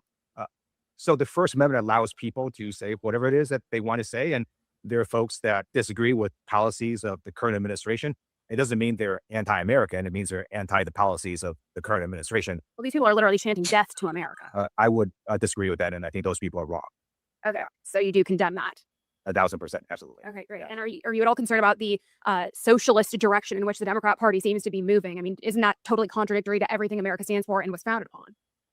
You know, the President of the United States has basically now had the U.S. government go buy up parts of various companies. That's pretty socialist. And so you've got the president doing things that would also lead people to think, well, that's a socialist policy. So I personally disagree with that. approach, by the way. And so I'm not a socialist. I'm a Democrat. And I think it depends upon your policies that people are talking about. Would you consider signing that letter that I think 13 other Democrats signed to, restate and emphasize the point that they are not socialists? They don't support that, faction of the party. I'm happy to look at that letter. I haven't seen it yet. Thank you, Congressman. Appreciate it. All right. We ain't done yet. Hold on. We got a couple more clowns. Let's send them in. Send in the clowns. Congressman, you're here celebrating the SCOTUS decision to uphold birthright citizenship. Just want to clarify, the Democrat stance is if someone is here illegally, they have a child in America, then that child should in turn be an American citizen. Yes. Someone is here illegally, they have a child in America, then that child should in turn be an American citizen. Yes. Someone is here illegally, they have a child in America, then that child should in turn be an American citizen. Yes. Isn't that concerning, though? I mean, these people don't have allegiance to America. Many of them are chanting death to America. In fact, I think that's very much a racist trope. It's a racist trope? Yeah, I've grown up in Southwest Detroit where there's 20 different ethnicities. I went to high school where folks didn't know what their immigration status is, but boy, did they love our community, did they give back to our community. And what I see is many of our immigrant communities, whatever their status is centered on community and centered on family. And some of the most safest, most thriving communities in our country are with immigrants. You think these immigrants should be allowed to vote in American elections too? I mean, if U.S. citizens are allowed to vote, you have to be an American citizen to vote in our country. But there are illegals voting in American elections. I don't believe that to be the case. Family, these people are outright saying the quiet part out loud now that this has come down. But you know what they're also doing? Showing the world, showing their American constituency that they don't give no S's about them. Just like the Republicans is showing their constituents that they don't give a S about them either.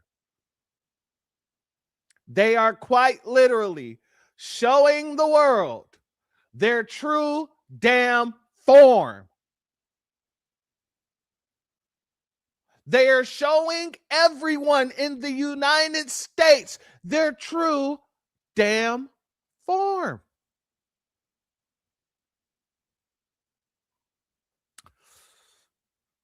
Notice right here in the middle, they fight each other all the time, but right here in the middle, this is what's really happening behind the scenes.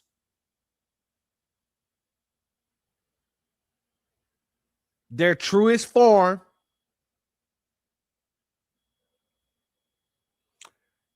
You think they're going to get back in office? I'm just saying, like, they're really like moving, like the stuff that they're saying now isn't, they ain't even worried about getting back in office.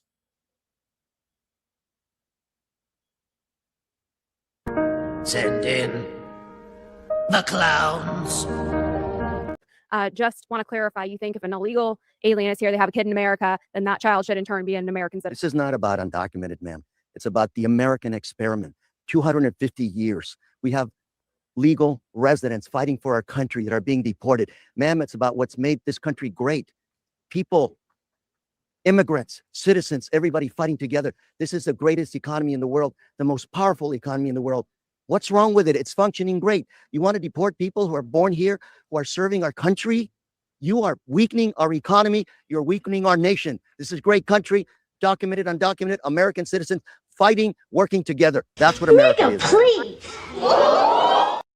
Undocumented citizens are contributing. We just had an undocumented immigrant deported in my district, and his daughter is fighting right now in the USS Abraham Lincoln in the Middle East. You think that's a good decision? We just had a nun picked up in Texas. Is that the worst of the worst that President Trump promised to deport? Are you crazy? No, look at the facts. This is not about the floodgates. It's about taking people that have been here for 30 years, working hard, whose children are part of our American military, and breaking up those families. You're telling me the 14th Amendment ain't got nothing to do with that whatsoever, nor does it have to do with the question that she just asked you, sir. You just went straight Oswald Bates. Internalize the flatulation of the matter by transmitting the effervescence of the Indonesian proximity in order to further segregate the crux of my venereal infection.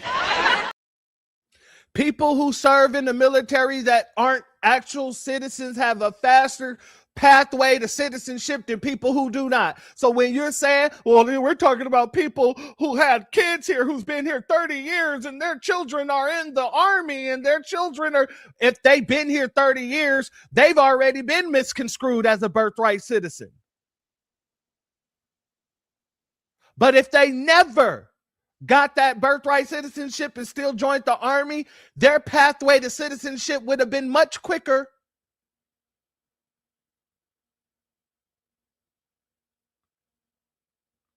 I don't even see how he tried to make that equation.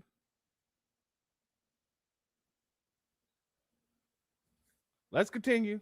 That strengthens this economy. You think that strengthens this great country? I think millions of Americans are concerned about the future of this nation, that we And don't that's even have why a country exactly anymore. so many people in our military, our children are undocumented. So many people in America are dreamers fighting for their new country. That's what America's about. Shout out to Brains with Beauty. Weird to hear these people talk like this. Not so much, especially when you understand this whole system. These people talk like this all the damn time. All the damn time they talk like this. This is the first time that they're saying this so loudly without trying to sugarcoat it. Because now the court case have come down. They don't have to hide it anymore. But I'm happy for them. Go ahead, please continue. Come out and talk about why this is necessary so that you'll galvanize more people away from you.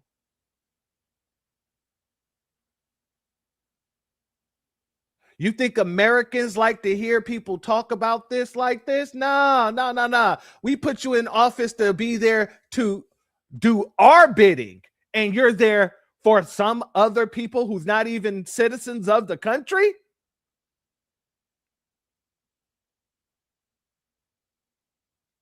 And now you want to fight to make any old bastard a citizen of the country.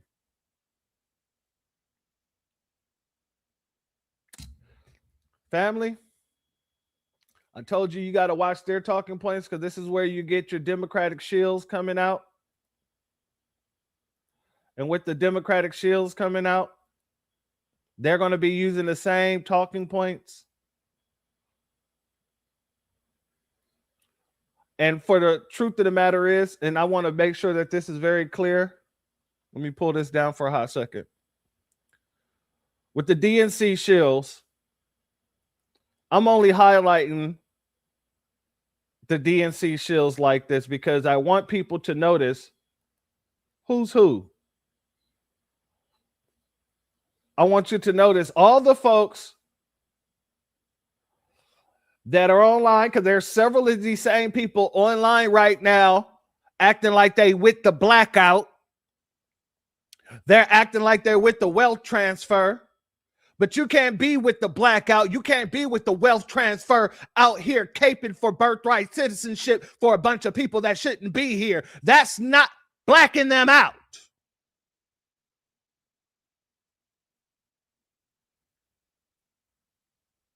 But let's first go here. Shout out to Nikki the God for posting this. This is why I say that these people know exactly what they are doing. This is from CJG. Another Democratic. Oh, excuse me. There we go. Another Democratic shield / tether suspected. At least for me, suspected. He says, so FBA's really secured absolutely no tangibles. Birthright citizenship is the tangible. And then it goes on to say no reparations, no mass deportation, birthright citizenship intact. Let me explain something. You're talking about us, about something that was created for us. We didn't lose that tangible. I don't even know why you're gloating as if we lost something. We didn't lose anything. Now, what you are doing is showing more foundational Black Americans who may be on the Democratic plantation exactly how much the disrespect comes from the Democratic Party. Exactly how much disdain the Democratic Party has for us. So if you're thinking that the midterms is going to come out and people are going to come rushing to you, you're going to actually be losing more people than you gain by actually doing this, just so you know. But you people have no strat. Y'all are as stupid as Rolly Martin. Rolly Martin is y'all strategist. Rolanda is your strategist. Because you think that you can talk stuff and that's going to garner us back or galvanize us back, to that plantation. And you guys just seem and sound stupid.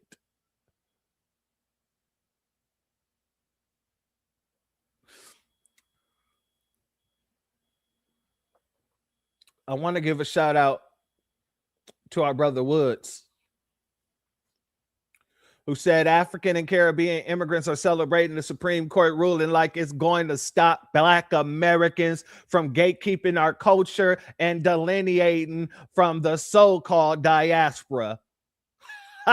And now we're about to go harder. That's all. That is. That's it. That's all. While they're dancing around and thinking that they're actually doing something without realizing what they're doing is actually pushing more people to our side. And I'm going to show that too. Now, let's get into some of these shills. Like I said, pay attention, because some of these people are out here talking black, blackity, black, blackout, black this, black that, black wealth transfer. But yet, when you're talking about the goddamn birthright, they're trying to give the birthright to all these very same people we're blacking out.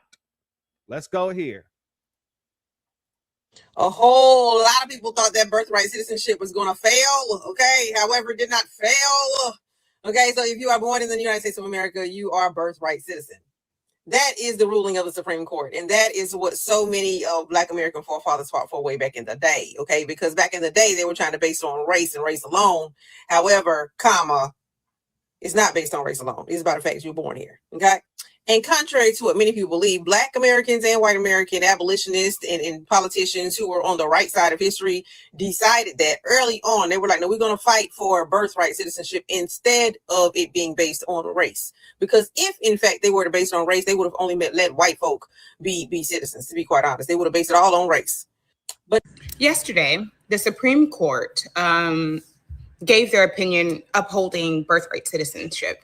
And there were a lot of African Americans or Black people, Black Americans, who were in my comments upset about me being happy about the ruling. And I want to be able to explain some things, because some of the reasons why they were upset that I, as a Black American, African American, was celebrating the birthright citizenship ruling was because they were like, this had nothing to do with us, as in African Americans or Black people. 1, 2, we are descendants of slaves. We built this nation. We built this country.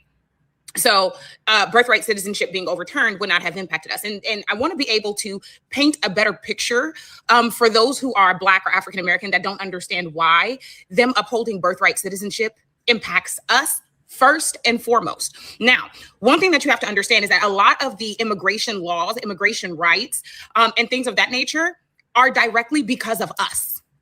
Because of us. We were mass immigrants. Okay. Nigga, please. What the does that mean, Kobe Bryant? What the hell are you talking about, you septum ring wearing little botch? Foundational Black Americans are not immigrants, have never been immigrants, will never be immigrants. What the hell are you talking about? Family, this is the nonsense that they're coming with. This is what I'm saying. The shillery.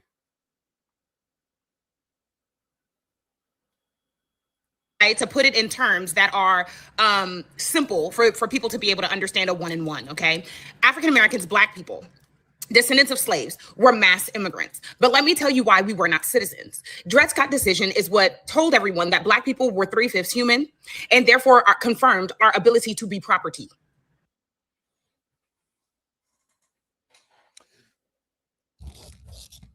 So what was the free Black people that was able to vote? Were they not citizens?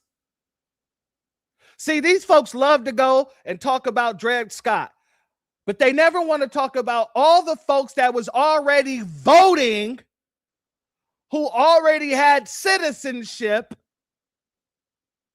and the fact that Dred Scott wasn't to give us citizenship, but to enforce our citizenship. The decision said that the white man had no rights, well, the Black man had no rights that the white man shall respect. It did not say that we were not citizens. It just said that they didn't have to respect our citizenship. And that's what the 14th Amendment went and overturned. This is how you know these folks are not us and we are not the same.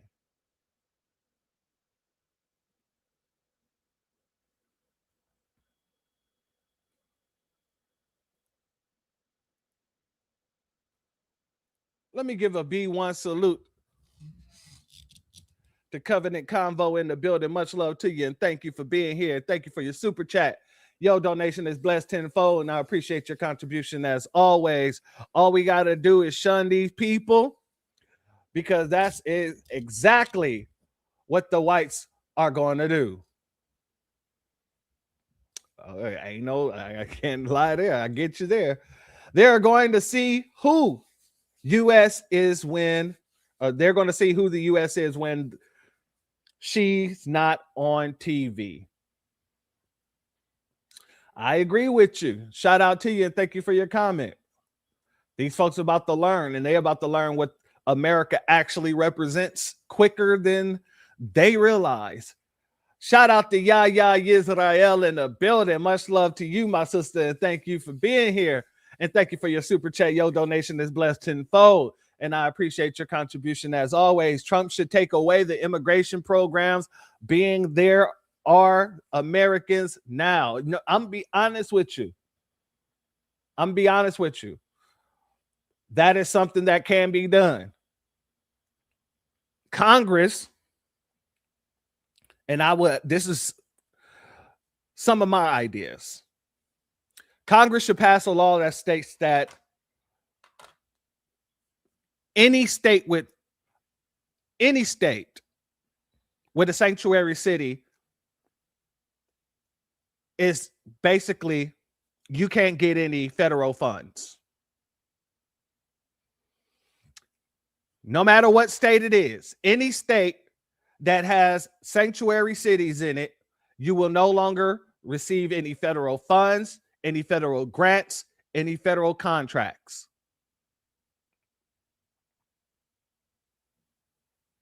That is one of my major issues, is getting those sanctuary cities up out of here first. Another thing that they can do,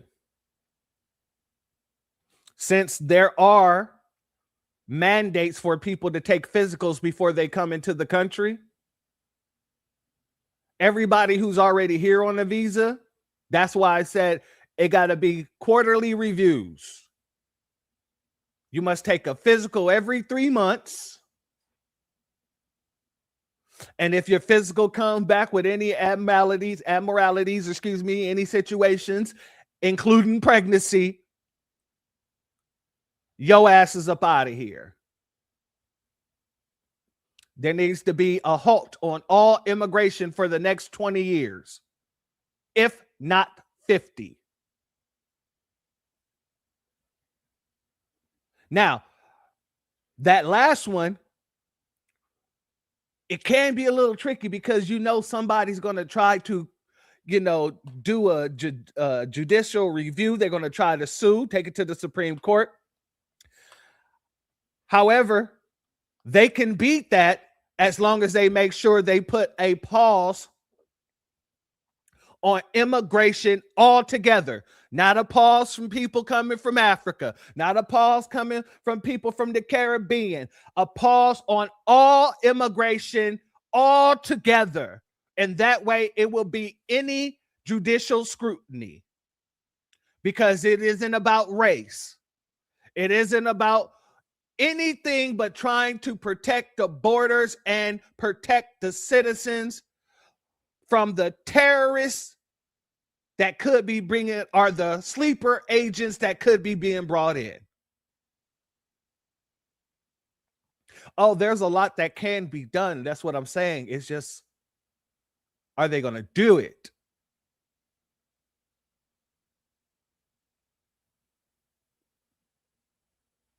Now, let's let her continue. Okay. They removed our humanization and marked us as property.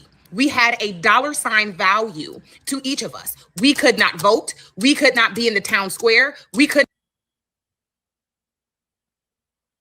That's how you know people ain't did their real research, because I just literally spoke about the people who were already voting before the Dred Scott case. Let me let her finish talking. Not read. We were not governed by laws where decisions could be made because we had no decisions. The laws that governed us, our people, our ancestors, were slave laws, also known as property laws. Property laws. That's why when we ran away, we could be returned to our owner. To our owner, okay? So what did the 14th Amendment do? It gave us citizenship. That's what it did, right? It gave us citizenship. And what people need to understand is that all the way up to the war for independence. All right, I'm done with this chick. We're done with this chick. Her voice is irritating the hell out of me. Here you go, family. Prior to the Civil War and Reconstruction amendments, the U.S. Constitution, the amendments to the U.S. Constitution, some Black people in the United States had the right to vote. Had the right to vote. Had the right to vote. But this right was often abridged or taken away. But nonetheless, before the Reconstruction amendments, there were Black people already who had the right to vote.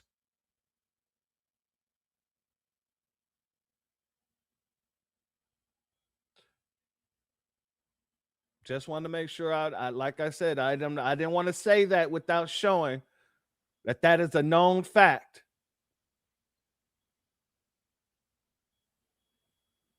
Here's this. No, she's the same. God dang.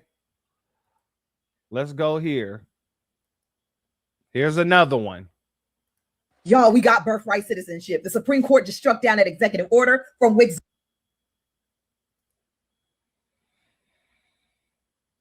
we we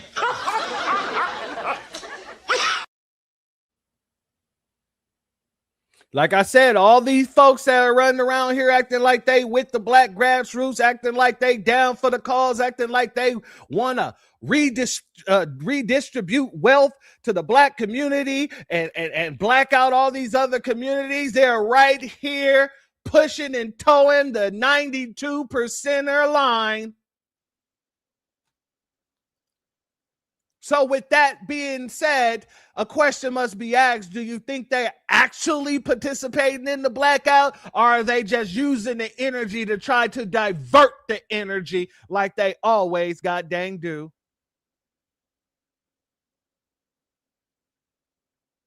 I'll leave that to you guys to answer. Let's continue. R Us. In a landmark decision, 6-3, Barber versus Wigs R Us, the Supreme Court says that executive order violated the 14th Amendment. This will permanently block the end to birthright citizenship, which means children born in the United States from non-U.S. citizens are U.S. citizens, are Americans. On the other hand, trans rights have been shot down. Transgendered athletes banned, upheld in the Supreme Family. She's excited about birthright, about other people coming from other countries and just being able to drop off a baby, no matter whether they're citizens or not. But yet, when it comes to trans rights, the first thing she does is get real timid, real meek, oh my God, but trans rights have taken an entire hit. These are the people that you got to watch, family.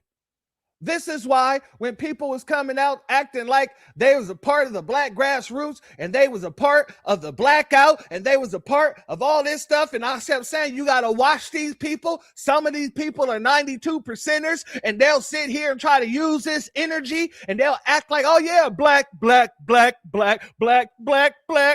I love being black. And then they start shoehorning Africans into it. And then they start shoehorning goddamn Caribbeans. And then they start shoehorning anybody and everybody.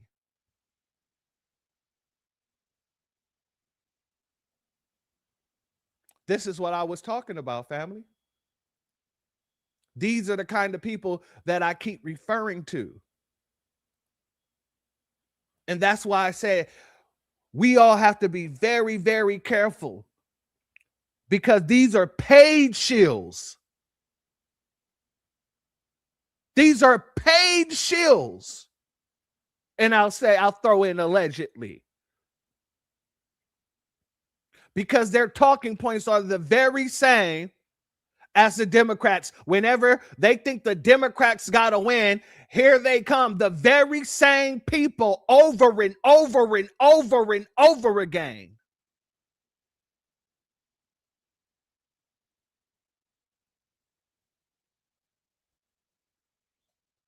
They thought they really think they won something.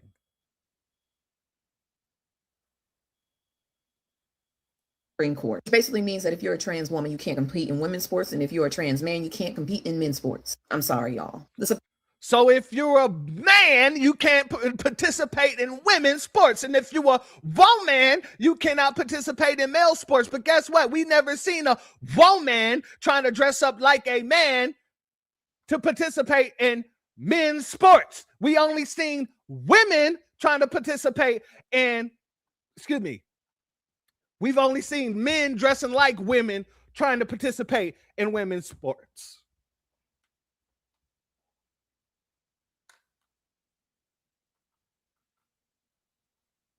Go ahead, you can say it. If you're a man, you can't participate in women's sports. If you're a woman, you can't participate in men's sports. That's the ruling.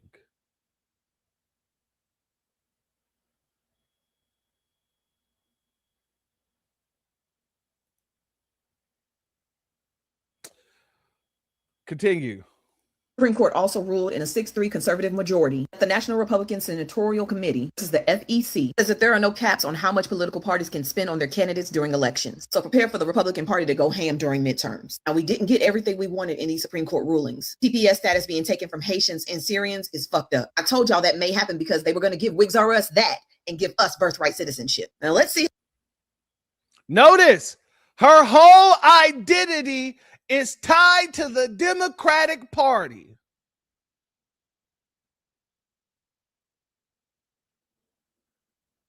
Her whole identity is tied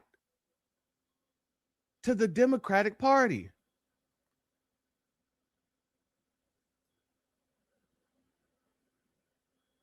She don't understand. Or maybe she do. It's all about this.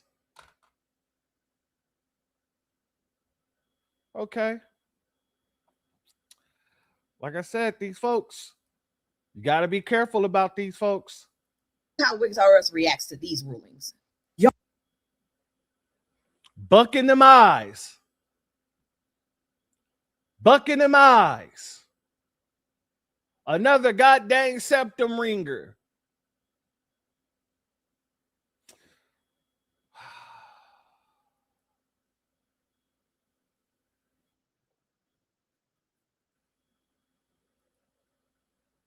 Let's go here. And you know what makes me so mad about the Supreme Court striking down Trump's decision to end birthright citizenship is that this should never have happened in the first place. First of all, the fact that the Supreme Court said 6-3, that why would we change the amendment? Why would we change the 14th Amendment for all people born on this soil? All children born on this soil are a U.S. citizen. Why would we change that? It should have been 9-0. First of all, isn't that exactly what Al Green said? Isn't that exactly what Al Green said?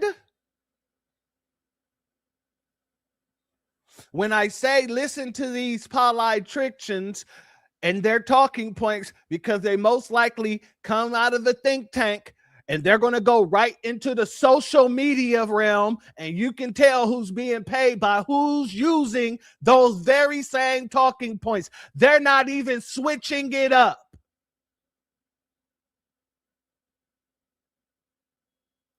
it should have been 9-0. What are you talking about? You think like, oh, that 14th Amendment was only made for slaves, was only made for free people.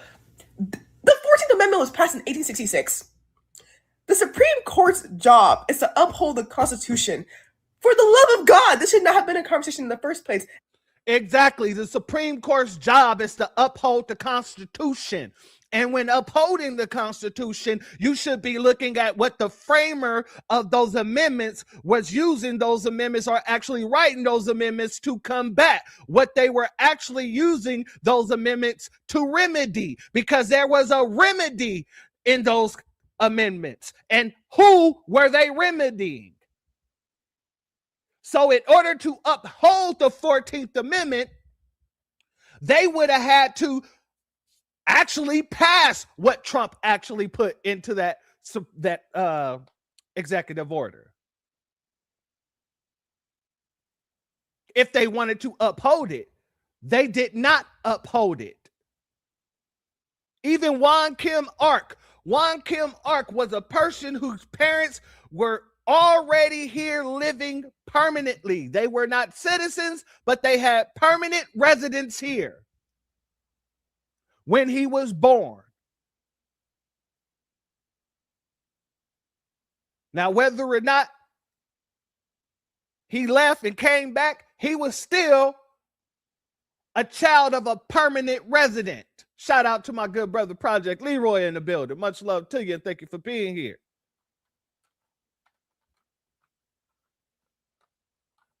So the interpretations have been all the way off.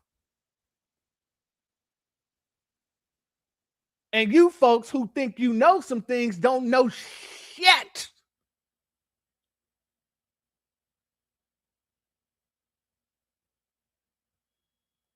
And it kind of reminds me of those debate videos where it's like a Nazi versus a Jewish person. This should not. So trying to preserve something that was created for us is like Nazis versus a Jewish person.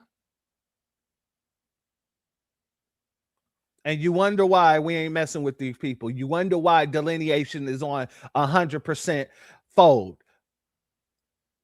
200 million miles per hour. This is what these people have been sent out to say and do. Mind you, these people are not from here. These people do not have the same blood that ties to the soil here, that ties to that 14th Amendment.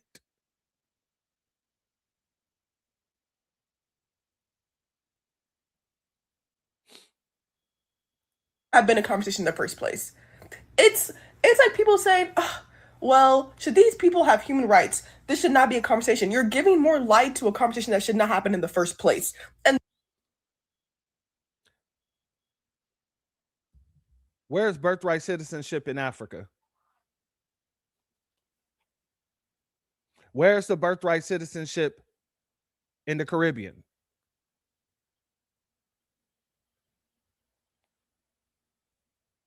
I mean, I need to have these answered. because you're acting as if birthright is a human right and it is not.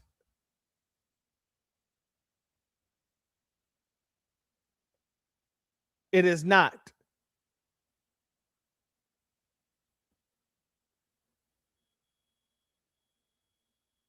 That's what makes me so mad. That's what makes me really, really mad, because what he is doing is being unconstitutional. You don't even know. These people don't know nothing about the Constitution. They never really interpreted nor read the Constitution, never took any real constitutional law classes, never took a goddamn constitutional, what is it called? Never really took no real civics classes. Let's just put it like that. None of them. None of them. But yet they want to tell us what the Constitution says and what's unconstitutional.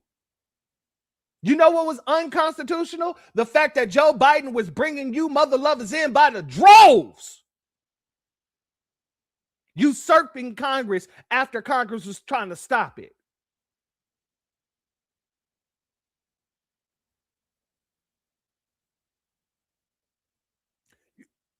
You want to talk about unconstitutional?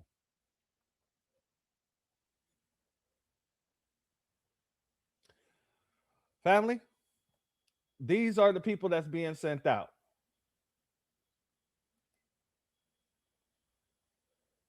You know, the Supreme Court just struck down Trump's birthright citizenship executive order. So if you are born in America, you will still be considered an American citizen, regardless of whether your parents are American or residents or not. The birthright citizenship, the first birthright citizens were the children of slaves. Those were the first birthright citizens. It was made as soon as the Emancipation Proclamation. Well, basically after slavery ended, they wanted to.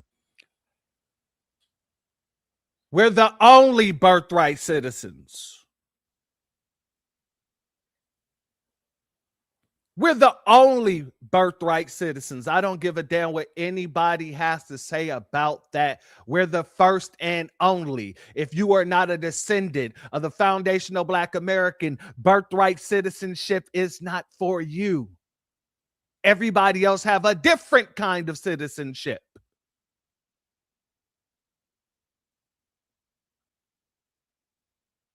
Whether it's a green card, a visa, or having to go through the full process of becoming a legal resident, which isn't really citizenship, but it can turn into citizenship.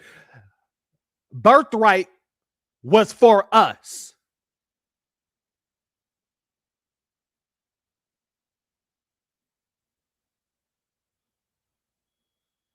Make sure that the children of slaves were citizens of America, and so they became, our ancestors became the first birthright citizens. Then Kim Ark came, who was Chinese, and he argued that he was a citizen because he was born in America, and he fought for that because his parents were residents of America at the time, even though I think they were Chinese citizens. However, they were residents in America when he was born, and that's what Trump was arguing, was that his lawyers were arguing is that it was only intended for the original birthright citizens, which were the children of slaves. And then Kim Ark, his parents were already residents in America before he was considered. So that's why he was considered an American citizen. However, the Supreme Court struck it down anyway, and they have ruled that, anybody who's born in America would be still considered a citizen, which is definitely a win for immigrants in this country. And we'll see how Trump reacts to this. This is very interesting. And what are your thoughts? These people are a little bit too giddy for me, family. These people are a little bit too giddy for me. This ain't a win for the immigrants. Trust me when I say, no. America's about to amp up. They did this on purpose. And just like I said, they have their reasons. They have their reasons, especially with no more cap on the organizations that be putting money into those campaign funds. Remember what I told you, family? This was never really about any of us. You think that they announced those two things on the same day by pure happenstance? Do you think that it was just a coincidence? No.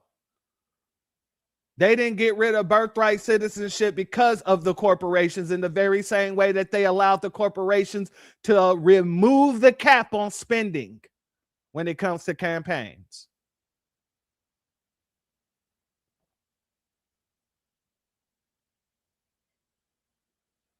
Now, and let me tell you what's going to happen now, family.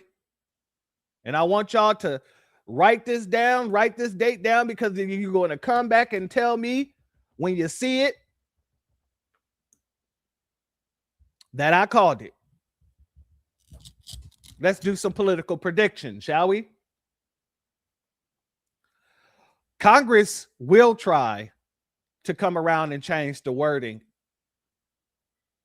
to exclude any foreign-born or illegal in these Americas from the 14th Amendment. They will do that. Will they want it to go through is another question. However, if they decide to let it go through, the wording is going to be different. The wording is going to be entirely different, where they're going to be removing the whole bar where it says the 14th Amendment was originally made for the babies of slaves. They're going to remove that bar. They're going to insert language that does not state that. They're going to insert language that just eliminates people's ability to become citizens if you are an illegal. Eliminate the ability to become citizens if your parents were not citizens. Why? Because doing it that way would protect the corporation's ability to continue to campaign donate.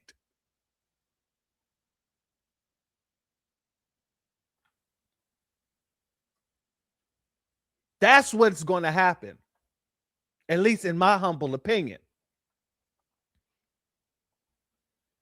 Yeah, they're going to go back and they're going to make that amendment, but what they're going to do is they're going to put language up in there that's going to say, yeah, it's just the 14th Amendment was never meant for any illegal or any person who is a non-citizen.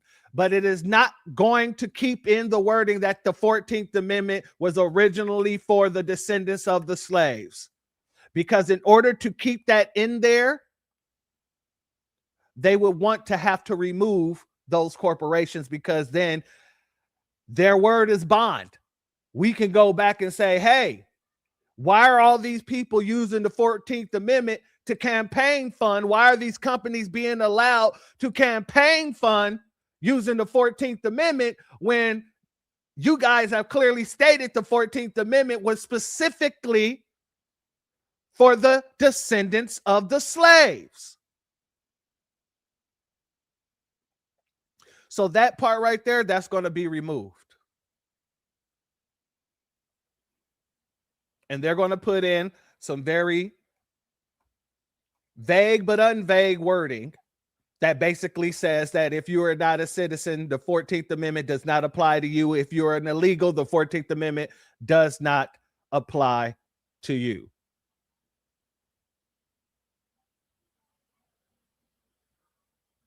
Shout out Brother Reef in the building. Much love to you, my warrior brother. Now,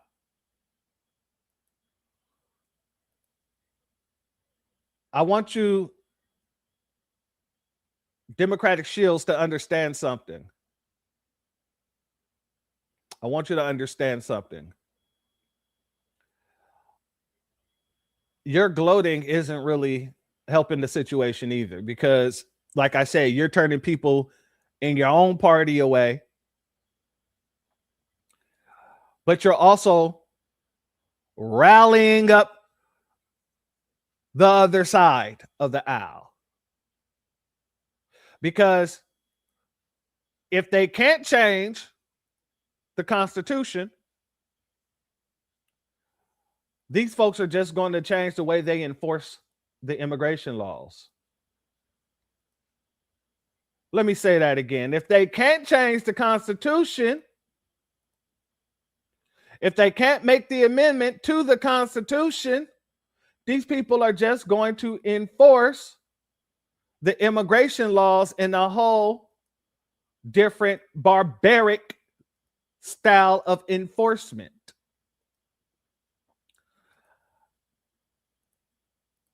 Because that's what the white supremacists do. Because that's the system of white supremacy.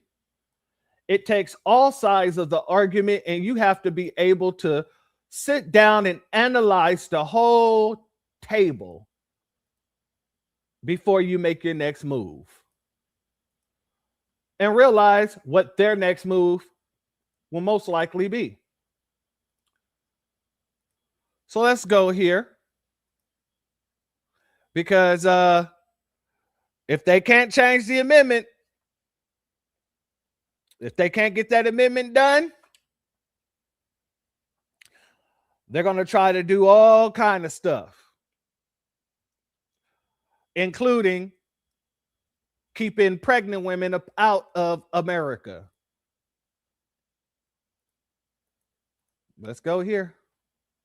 Everybody, Congressman Andy Ogles here. Breaking news. I don't know if you're paying attention, but the Supreme Court just had a horrible decision as it pertains to birthright citizenship. And I would even say really betrayed America when it comes to birthright citizenship. So I have a bill that's going to address it from the legislative perspective. Look, we are co-equal branches of government. Our founding fathers warned us against an all too powerful judiciary, and you see that playing out right now. So I have a bill. It'll be called Anchors Away, which, look, if you're not a U.S. citizen, if you're not a green card holder, and you have a child on U.S. soil, today, that child would be a U.S. citizen. Under my bill, under my legislation, we fix that and go back to what our founders intended. So in short, what this bill does is if you are a pregnant woman, you can't come into this country. You've got to be a citizen, be here. You have to have a green card holder. So if you're pregnant and you don't have one of those statuses, no admittance allowed.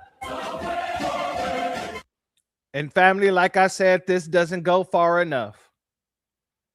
If you got to be a certain amount of pregnant in order not to come to the country, do you understand that people induce labor? I don't think these people understand that people who are 7, 8, 9 months pregnant, they can't induce labor.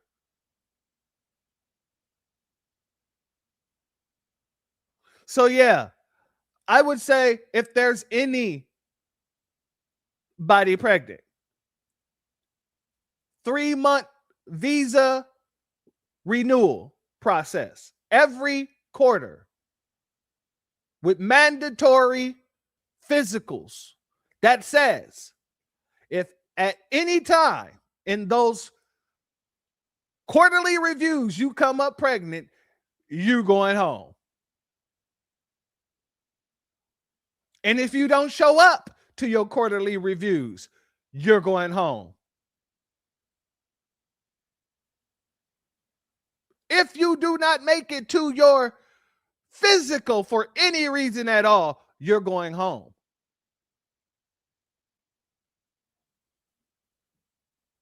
That's how harsh it got to be. That's how harsh it needs to be. I'm just saying, if you want to fix the problem. And there's another representative running around trying to reintroduce a bill that was sponsored back in 1993 by Senator Bernie Moreno, I believe. Is it Bernie Moreno? Yeah, I think it's Bernie Moreno. But he introduced a very strict immigration bill. Let's go here. Back in 1993. And we wonder, in this country, why we have an illegal immigration problem. If making it easy to be an illegal alien isn't enough, how about offering a reward for being an illegal immigrant? No sane country would do that, right? Guess again. If you break our laws by entering this country without permission and give birth to a child, we reward that child with U.S. citizenship and guarantee of full access to all public and social services this society provides. Now that's a lot of services. Is it any wonder that 2/3 of the babies born at taxpayer expense at county-run hospitals in Los Angeles are born? I'm sorry. The guy's name is Harry Reid. I don't know why. I don't know why I said Bernie Moreno, but at Moreno. Anyway, let's continue. To illegal alien mothers. Just when the American people think nothing can be more absurd than the way we deal, or rather don't deal, with illegal immigration, they discover that we have a political asylum system that would qualify us for Senator Proxmire's Golden Fleece Award 1,000 times over. I don't know why he didn't make this award. He should have. Last year, more than 100,000 people showed up in this country, landing at our airports, washing up on our shores in leaky boats, crossing our borders illegally, overstaying their visas, saying two magic words, political asylum, and virtually assured themselves of being allowed to remain in the United States forever. Anyone, no matter how specious the claim, can utter those words and usually within a matter of hours be released on their own recognizance onto the streets of our country with a promise that they'll show up for a hearing 18 months later. Can anyone really say they're surprised that the vast majority of asylum applicants never, ever show up for these hearings? So that's what Harry had to say there. And Bernie Moreno, he's the guy, the representative who's actually going to be reintroducing Harry Reid's bill that he introduced back in 1993. Shout out to our good brother Reef. He says Harry Reid would be appalled at what happened. Absolutely. And that's basically the premise of this whole situation, where Bernie is going to make it apparent that he's going to tell the Democratic Party that they're far from the Democratic Party in 93. Far from the Democratic Party of Barbara Jordan. And let's go here. Ohio Senator Bernie Moreno is on the Senate Homeland Security Committee, and he has a plan to fix this problem once and for all. Now, Senator, it's great to see you tonight. As I understand it, you think you can solve this issue with birthright citizenship by using inspiration from kind of an unlikely source, Senate Majority Leader Harry Reid. Explain that to us. Yeah, so Laura, in 1993, Harry Reid, a hardcore Democrat at the time, came up with a bill that had 10 points, one of which was clarifying that birthright citizenship does not apply to foreign-born parents. You have to be an American citizen on American soil for that to apply. This bill also, by the way, cracked down on the numbers of asylum seekers. It cracked down on human smuggling. It massively tightened our borders and really hit employers hard who hired illegals. I'm going to introduce, when I get back from recess on July 13th, the identical bill. And Laura, what it's going to do is highlight two things. The Democrats of today are nothing like the Democrats of 1993. And if they choose to reject a bill sponsored by their majority leader that they named an airport in Las Vegas after, then I think to my Republican colleagues, we have no choice. We have to recognize that these Democrats want to systematically destroy this country. So what does that mean? We have to eliminate the filibuster and get this thing done. Well, we have to eliminate the filibuster, period. But Senator Moreno, just back to your solution, you think, to this, if this would pass, which it's not going to pass. But if it did pass, the Supreme Court, 5 justices believe it is a constitutional imperative under the 14th Amendment that cannot be changed by mere congressional action in terms of legislation. It would have to be, in other words, a constitutional amendment, as Mike Johnson referenced. So how do you get over the fact that the court has spoken on this, at least for now?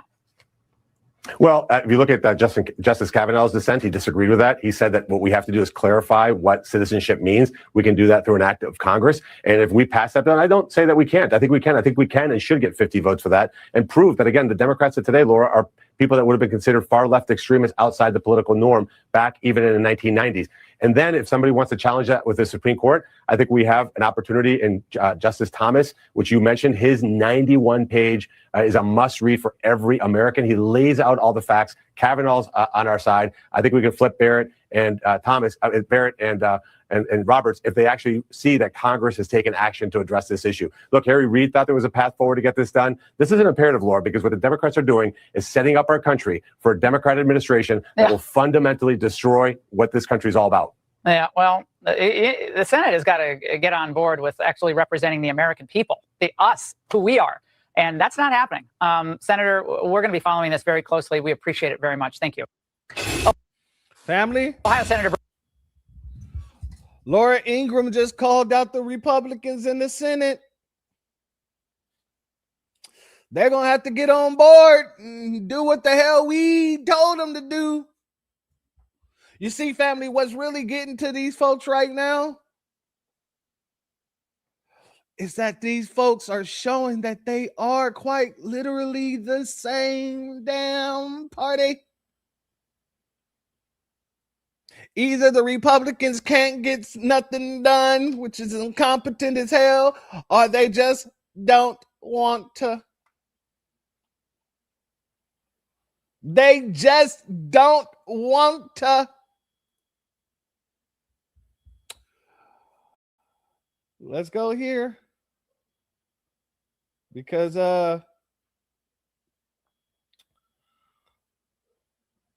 Representative Roy, yeah, he's been going on he's been going out to anybody that'll hear him. Let's start out with this one here. He's been going out to whoever would put a microphone in his face, and he's letting it be known. Like, this is just crazy, and god dang it, we got to take care of this right now. God dang it, right now. Not right, like RIGHT, right. WRIGHT,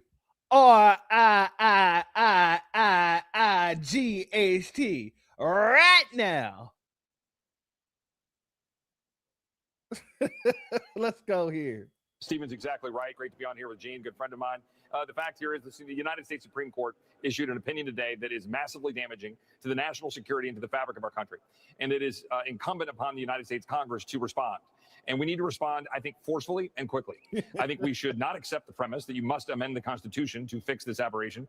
But importantly, I think we need to be very clear that subject to the jurisdiction thereof has a specific meaning. We should state that as Congress. We should withhold funding for implementation of what the court has done here. And importantly, we should pause immigration. We should start vetting people, making sure that no one comes into our country at all for the foreseeable future. Certainly no one who's pregnant.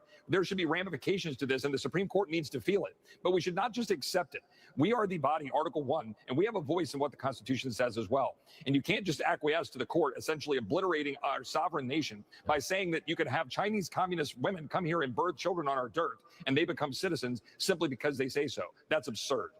That the Chief Justice and that the justices that went with him said that it is okay for the child of a communist Chinese individual coming over here could come here pregnant and have a child a day after coming to the United States, and that person's a citizen. But somehow, if you were born overseas and you spend your whole life here as a patriot fighting in the military, and you can't be president because you weren't born on American soil, like we have things so upside down to suggest that that's the right policy, much less the law. The 14th Amendment does not say that. The 14th Amendment was put in place specifically to deal with slavery. Everybody with a brain knows that. You know, I think this is, of course, a very large sigh of relief for people across the country. On the second hand, the fact that there are sitting justices that voted to compromise birthright citizenship is extremely alarming. And it's that same talking point. There are some justices that voted against it. It's extremely alarming. It's the same way. That's the same thing as saying it should have been 9-0. Continue. And tremendously concerning that this was even, I think, got to the level that it did. I'm of course glad that the Supreme Court voted to respect and uphold the Constitution of the United States, but I don't think it should have been. I don't even think it should have gotten to this point. I don't think it should have been the narrow ruling that it was. My fellow Americans, because that's what we are, and that's what the Supreme Court upheld this morning. The notion that goes back more than 100 years, and the Constitution couldn't say it more clearly. If you are born in the United States, you are a citizen, period. I think for far too long, America has been a welcoming country. We want people to come here the right way. We want people who come here and who are born here to have the same rights as every other U.S. citizen. But the system has been abused by countries. I don't think our founding fathers had that in mind when they wrote this provision in the U.S. Constitution. Roy, go ahead, Representative Roy. He didn't like none of that. That was his first takes, but God dang it, when he went into the office, he went into the office. Let's go here. The United States Supreme Court manufacturing out of thin air a complete abomination of a ruling by the Chief Justice, suggesting that you can simply become a citizen from being born on dirt, thereby validating the abhorrent practice of baby factories and moving people here to be born to be able to become a citizen, leaving us under no choice but to do what we must do to say, pause immigration, just stop it. Stop all immigration, because if it's going to be exploited for people to come here when they're pregnant. Isn't that what we've been saying in the first place? All right, run it back. Practice of baby factories and moving people here to be born to be able to become a citizen, leaving us under no choice but to do what we must do to say, pause immigration, just stop it. Stop all immigration, because if it's going to be exploited for people to come here when they're pregnant, people to allow somebody who's working for the Chinese Communist Party and to come here and have children to become American citizens, and then have our laws exploited like they were under the previous administration. It is why this Congress should act to pause all immigration. The United States Supreme Court manufactured. That was one of the things. Let's go to this next clip here. Like I said, this man, Representative Roy, he's turning red in the face over this. Look, I can tell you right now that for the decisions I have remaining in my time in Congress in this term, for the remaining of our funding decisions and appropriations, for whatever we're going to do in reconciliation, we better fix this. This Congress better fix this, because I have no interest in continuing to fund the operations of a government that has been undermined by this United States Supreme Court.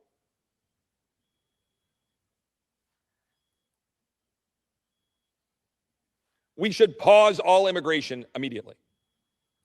And by the way, Chip says, whoa, they said, Chip, you can't get that through the Senate. We have 60 votes. Well, let's keep having that fight too, because the Save America Act is not the actual full nature of the fight.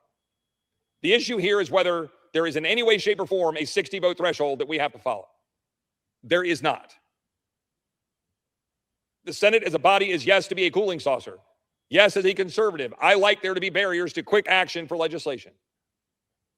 But under no circumstances does the Constitution or anything else contemplate 60 votes besides rules arbitrarily set by members of the Senate. And here we are at a time where this body, Congress, the House and the Senate together, need to act to protect our nation's sovereignty by allowing only American citizens to vote in American elections, to require voter identification in elections of our federal officials, to, yes, make very clear that subject to the jurisdiction thereof means what it means, and no, we're not going to import people into the United States as long as we're being told, absolutely, you must grant citizenship for any child born here. We have a choice, and we need to make it.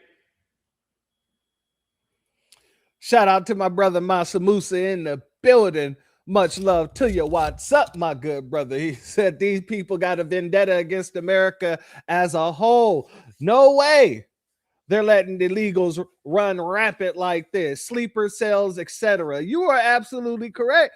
This is a national security threat as well. But it was also a national security threat already.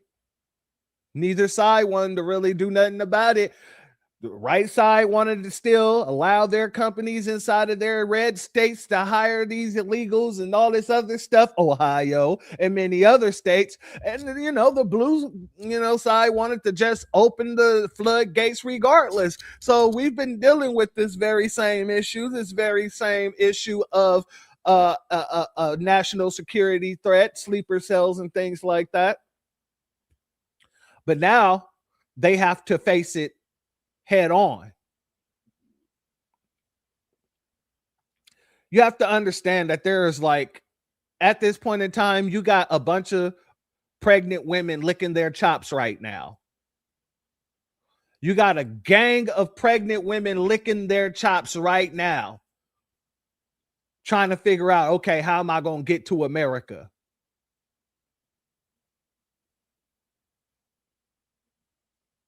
You got to know that. Now, family, this is what Mike Johnson had to say.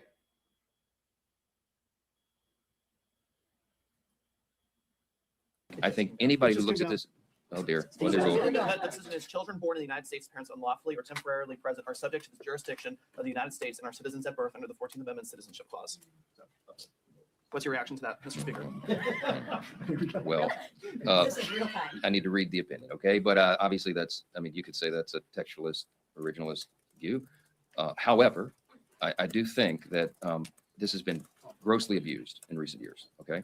And that is the case that was being made by... Notice what Mike just said. He says it is a textualist, originalist view, as if that's actually what it was meant to do. I'm going to run it back. Citizens at birth under the 14th Amendment Citizenship Clause. So, what's your reaction to that, Mr. Speaker? well, I need to read the opinion, okay? But obviously that's, I mean, you could say that's a textualist, originalist view. However, I do think that this has been grossly abused in recent years, okay? And that is the case that was being made by the plaintiffs in the case, and we're very sympathetic to that because it is a serious problem.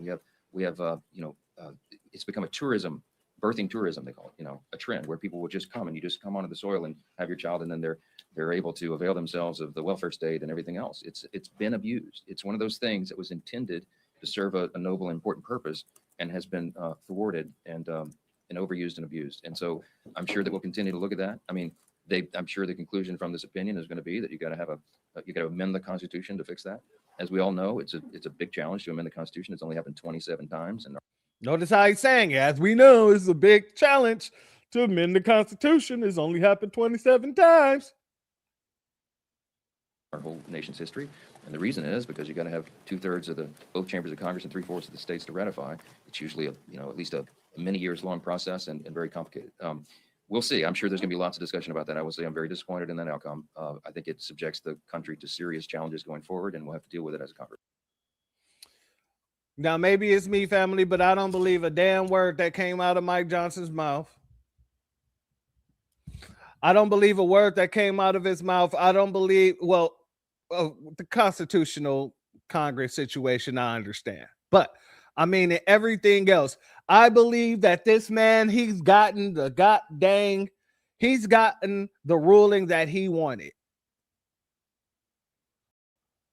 He sat there and said, that, yeah, I do see that this is a problem and we do need to change the laws and stuff. But then what did he do? He tempered everybody's expectations by saying, it's very hard, to get this passed.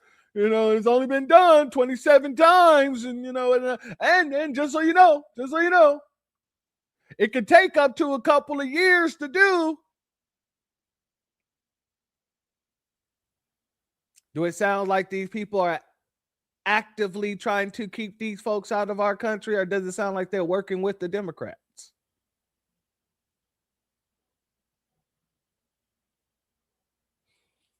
I would have to say it sounds more like the latter. So much so, hell, even young boy Nikki. Oh, yeah, we got to talk about little Nicky, because little Nicky, he's out here just having a pity party. But he's also calling out the Republicans while doing it. Let's go here. If just one of those votes went the other way, it could have been the 3 liberals and Justice Roberts. And if Amy Coney Barrett went with the other conservatives, that would mean there would have been a 5-4 majority saying that you could overturn birthright citizenship in the federal law, and there would be a call on the legislature to do exactly that. If 2 of the conservatives in the other decision went the other way, like let's say Amy Coney Barrett and Brett Kavanaugh, then birthright citizenship would have been overturned. Period. End of story. It would have been overturned in the federal law. It would have been overturned in the Constitution. You would have no more birthright citizenship in America. And what is so painful is that those 2 judges in both of those decisions were both appointed by Trump. Your 6-3 decision comes by way of Brett Kavanaugh and Amy Coney Barrett, both of whom were Trump appointees. If they voted the other way, it would have been 5-4 in the other direction. The 5-4 decision comes by way of Amy Coney Barrett. If she voted the other way, it would have been a 5-4 in the other direction. If Trump, who had 3 Supreme Court picks, he nominated Gorsuch, Brett Kavanaugh, and Amy Coney Barrett. If he had simply appointed 3 good justices that were as good or better than Sam Alito and Clarence Thomas, birthright citizenship would be over. Did Nikki just call them DEI hires like we done called them DEI hires several times over, but now little Nikki, you're out here calling them DEI hires too? You're admitting? All right. Not Chud, Chud's little brother. He just needs the mustache. Oh, yeah, he definitely, if he had the mustache, him and Chud would be 2 peas in a pod. Let's continue. So who can we blame about this? Think about it. You had a Republican president, President Trump, who was empowered throughout his first term to appoint 3 Supreme Court judges. You had a Republican Senate for all 4 of those years in Trump's first term to confirm those judges. You have right now a 6-3 majority on the court. You have 2 very conservatives and 3 Trump appointees. That's a 5-4 majority. And you have Trump as president all over again since 2025. What more do the Republicans need to carry out our vision for the country? Think about it. 3 Supreme Court picks, a majority on the Supreme Court, the Republican Senate confirming, the Republican president nominating. You have a Republican Congress right now. You have a Republican president sending up the executive order. Literally, what is the excuse not to overturn birthright citizenship? Who do we have to blame?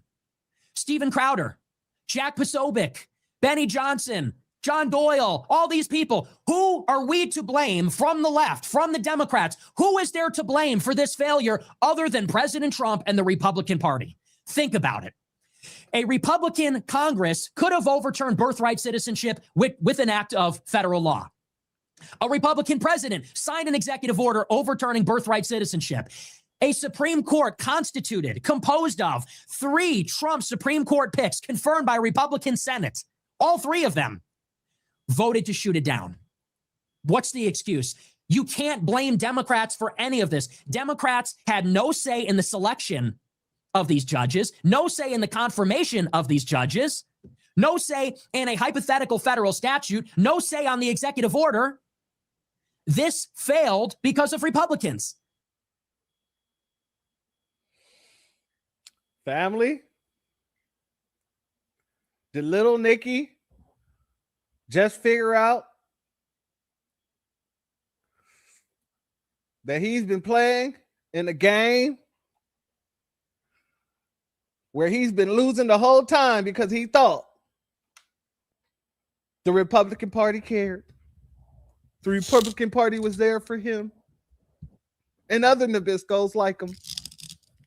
Even though he's a wannabe Nabisco, he's not a full Nabisco, but still, other Nabiscos like him. And they're quite literally receiving nothing out of it. They're quite literally looking at everything that's going on and saying, well, what are you guys doing for us? What have you gotten done? Everything that you tried to do has been shut down. The government has been shut down twice. What is it?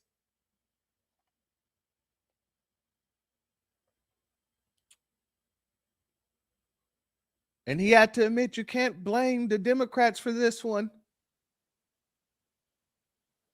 They have no say. No say.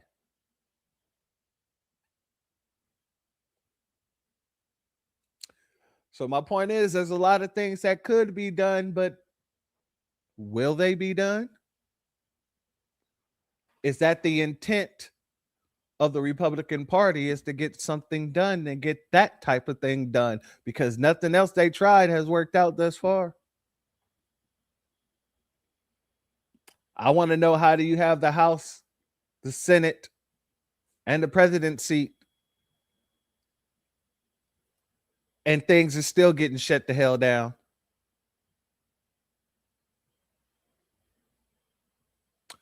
Before we get up out of here, let's touch on the Clarence Thomas situation. I want to reach in on that a little bit because, like I said, I want you all to see something. Because Clarence Thomas stood on business. I'll give him that. I will give him that. He's the only one that actually understood the assignment. And I will give him his flowers for that. Now, whether he stay on the assignment, that's a whole nother story. But I want to show you something. Because Ketanji,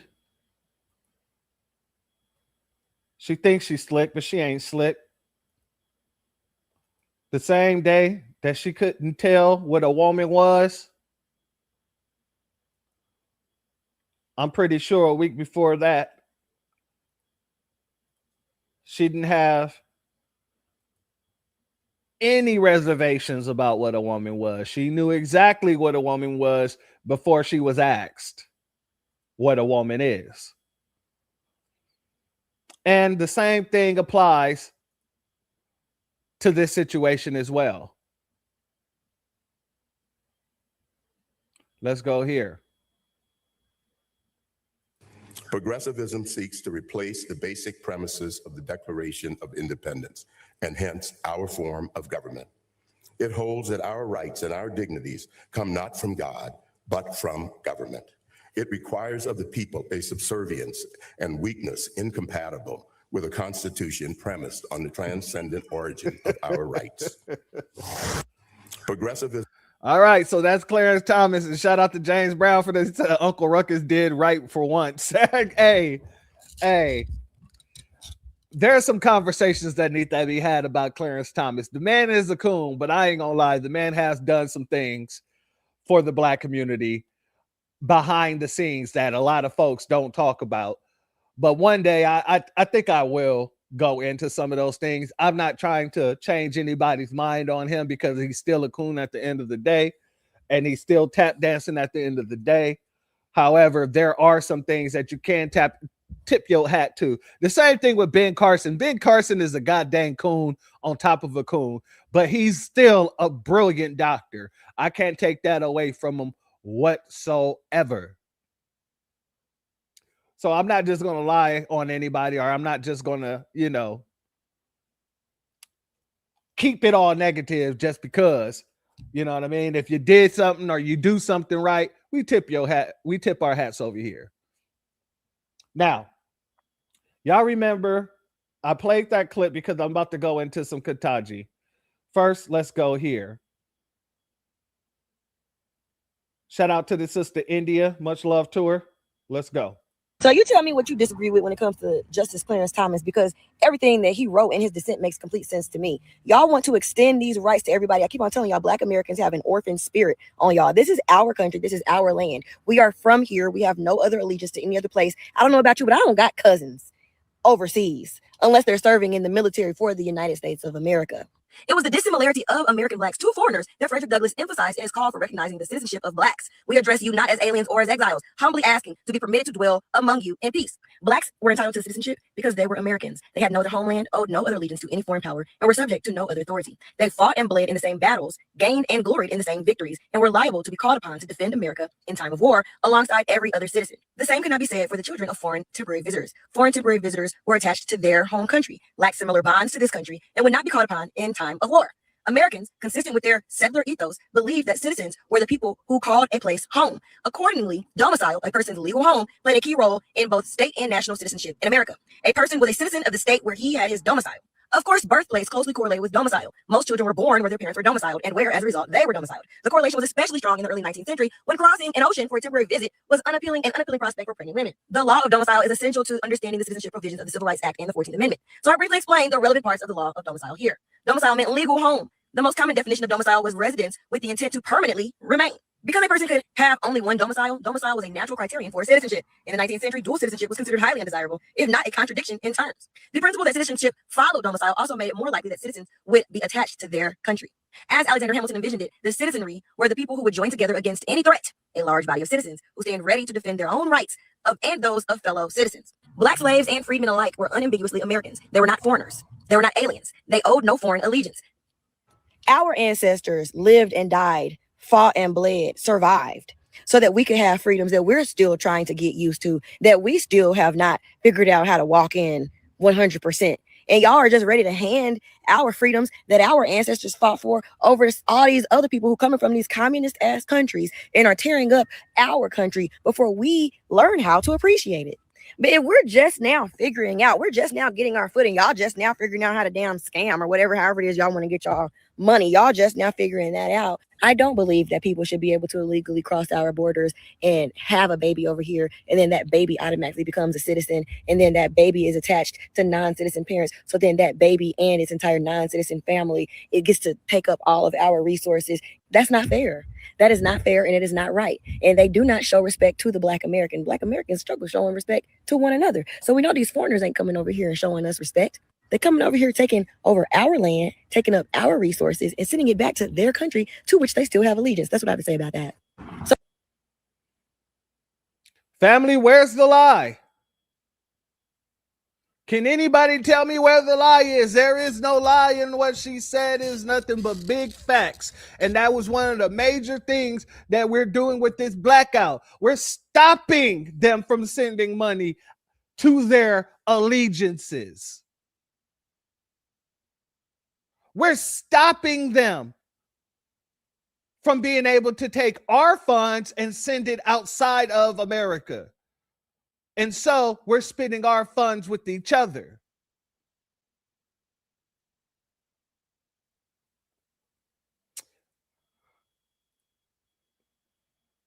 Hey, yo, I'm going to have to oblige you there because she did kick that fire.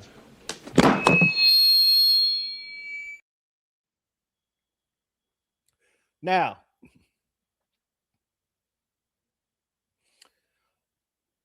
I want to go here because I want to remind y'all, this is what Ketanji had to say when speaking about birthright citizenship in the hearing. I was thinking about this, and I think there are various sources that say this, that you obviously have permanent allegiance based on being born in whatever country you're from. That's what everybody recognizes. But you also have local allegiance when you are on the soil of this other sovereign. And I was thinking, I, a U.S. citizen, am visiting Japan.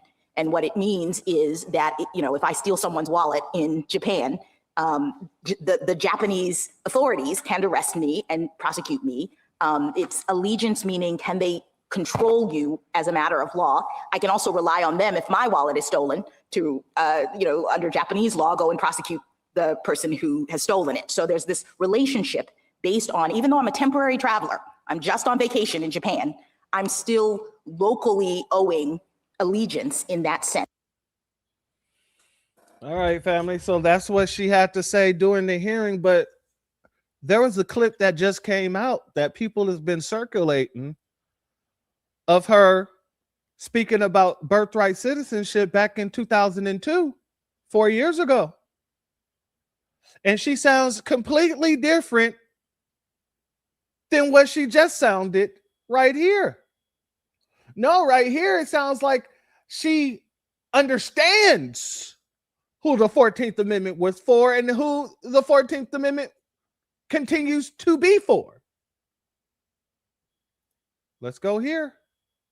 I don't think we can assume that just because race is taken into account, that necessarily creates an equal protection problem, because I understood that we looked at the history and traditions of the Constitution, at what the framers and the founders thought about. And when I drilled down to that level of analysis, it became clear to me that the framers themselves adopted the Equal Protection Clause, the 14th Amendment, the 15th Amendment in a race-conscious way, that they were in fact trying to ensure that people who had been discriminated against, the freedmen, during the Reconstruction period, were actually during the Reconstruction period, the freedmen discriminated against the freedmen, discriminated against the freedmen, against the freedmen, against the freedmen, against the freedmen, against the freedmen, during the freedmen, during freedmen, against the freedmen, discriminated against the freedmen during the Reconstruction. DJ Church.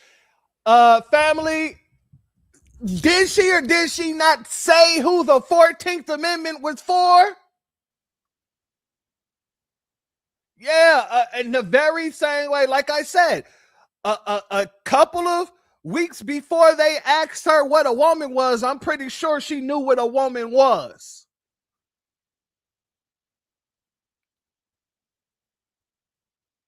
In the very same way, she know exactly what the 14th Amendment was written for and who it was written for. She's saying it right here. The freedmen during the Reconstruction period were actually brought equal to everyone else in society.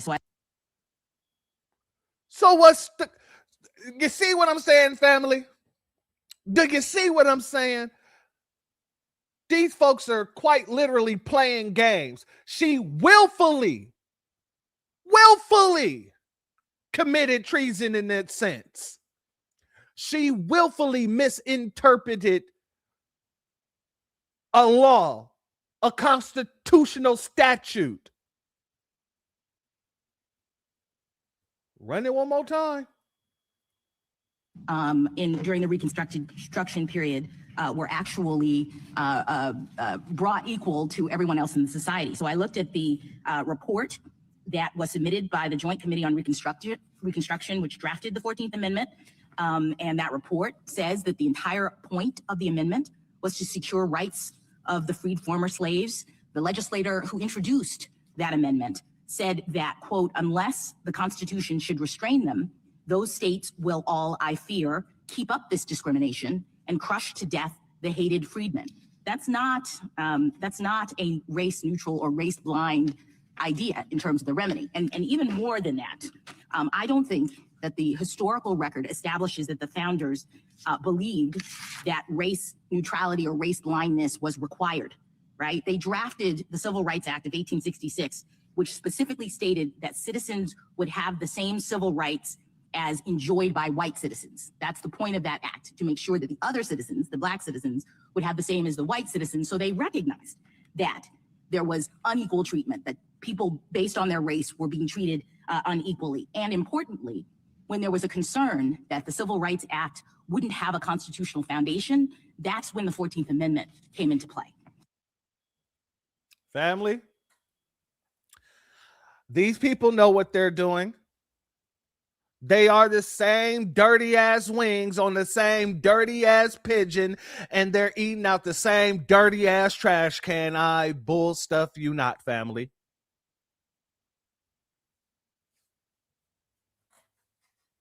Like I said, these people put it on and put it off. They take it, they put it on, and they put it off. Take it off, excuse me. I mean, if they were going to go the impeachment route, I think Ketanji, Kentucky Derby, Brown, Jackson III should be a good person to go for, because you hear it in her own words. This is in direct contradiction of her decision yesterday. A direct contradiction.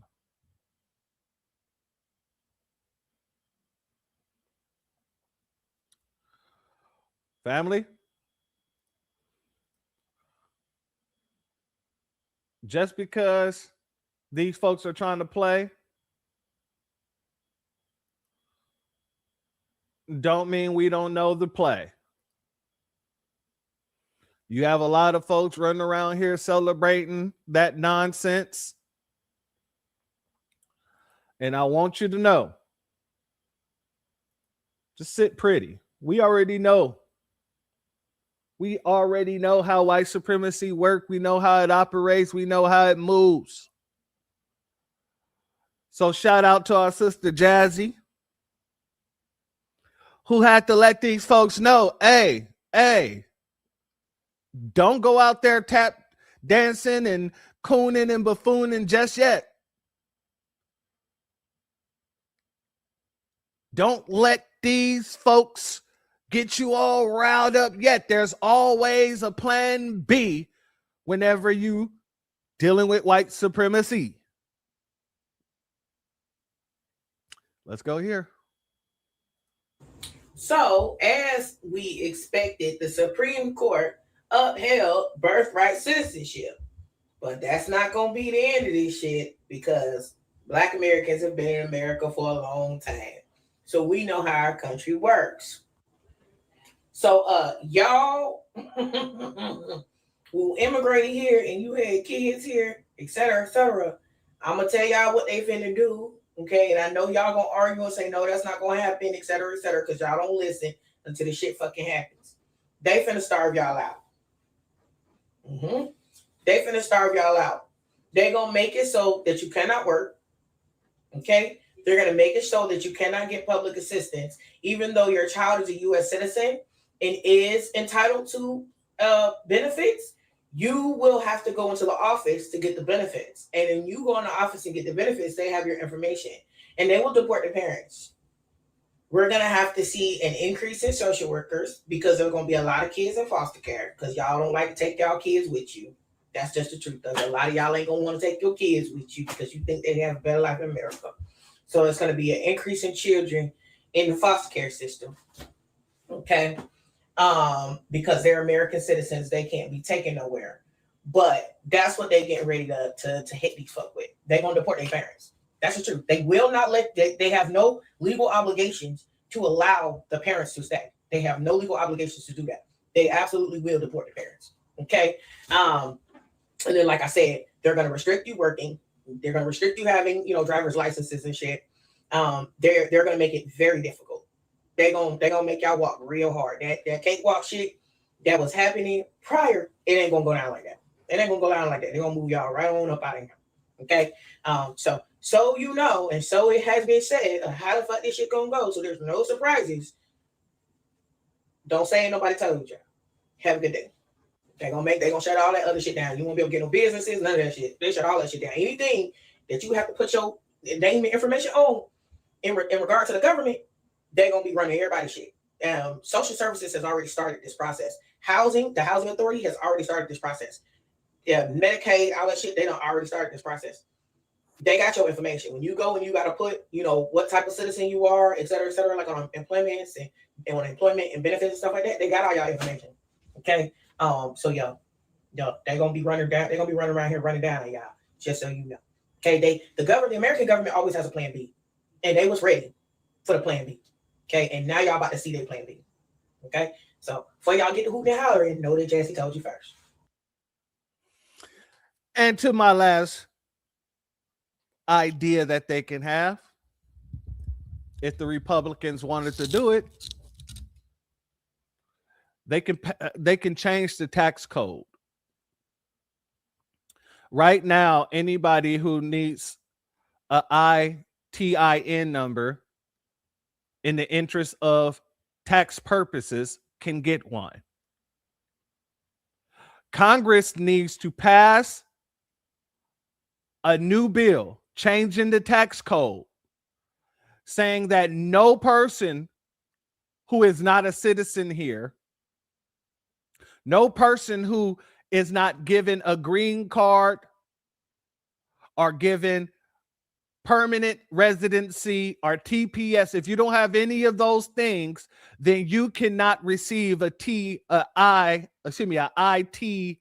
number. This is how these people without Social Security go get banks accounts. This is how people without Social Securities go and get cars fresh off the lot, apartments and things like that. If you're going to starve them out, starve them out. Pass a new bill eliminating illegals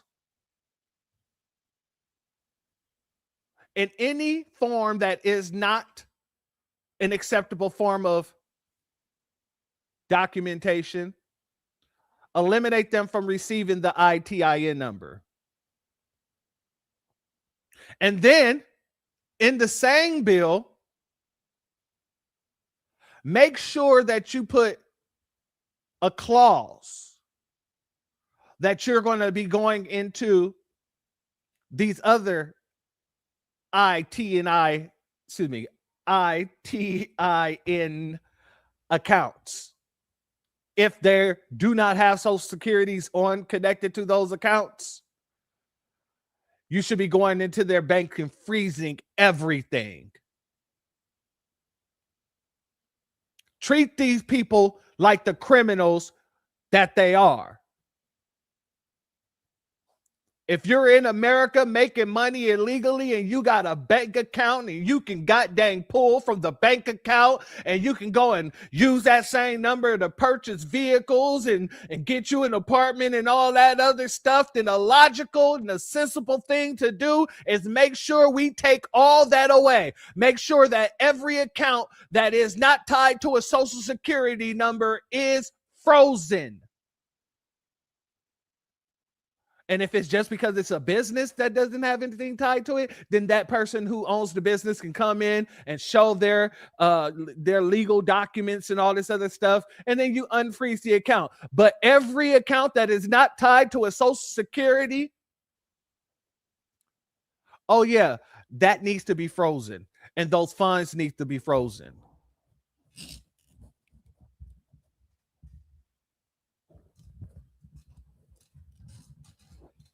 If we're going to starve them out, right? If you want to starve them out, and I'm speaking specifically to the Republican Party right now, if y'all want to do that, if that's what you want to do, then you guys need to pass a new tax code and then also pass a bill that penalizes every single CEO. Every single CEO, give them mandatory 5 years to start for each illegal that they have hired. 5 years for each illegal that is caught on their property. 5 years for each illegal that is being paid by them under the table. 5 years for each illegal that you see.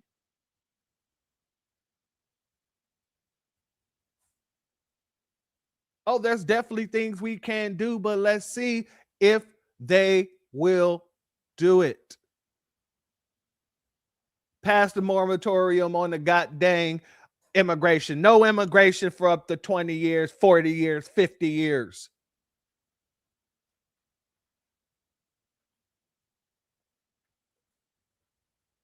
Pass an addendum to your goddamn immigration laws that says within the physical, every person who takes a physical must take a pregnancy test. Every woman who takes a physical. Put it in the wording.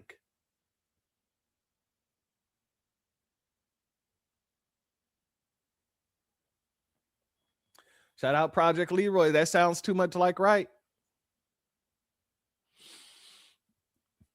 I mean, like I said, these things can be done. But will they do it? Or will they maintain this uniparty system?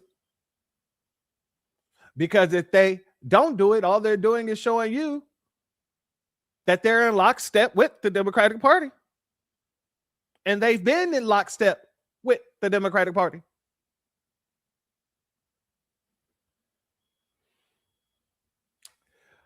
Just saying. I want people to understand that this is not a win. When I say that they're just going to amplify how they do what they do, y'all better recognize that, god dang it, you are still on the chopping block.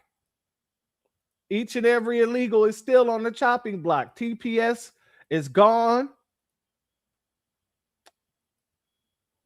And trust when I say,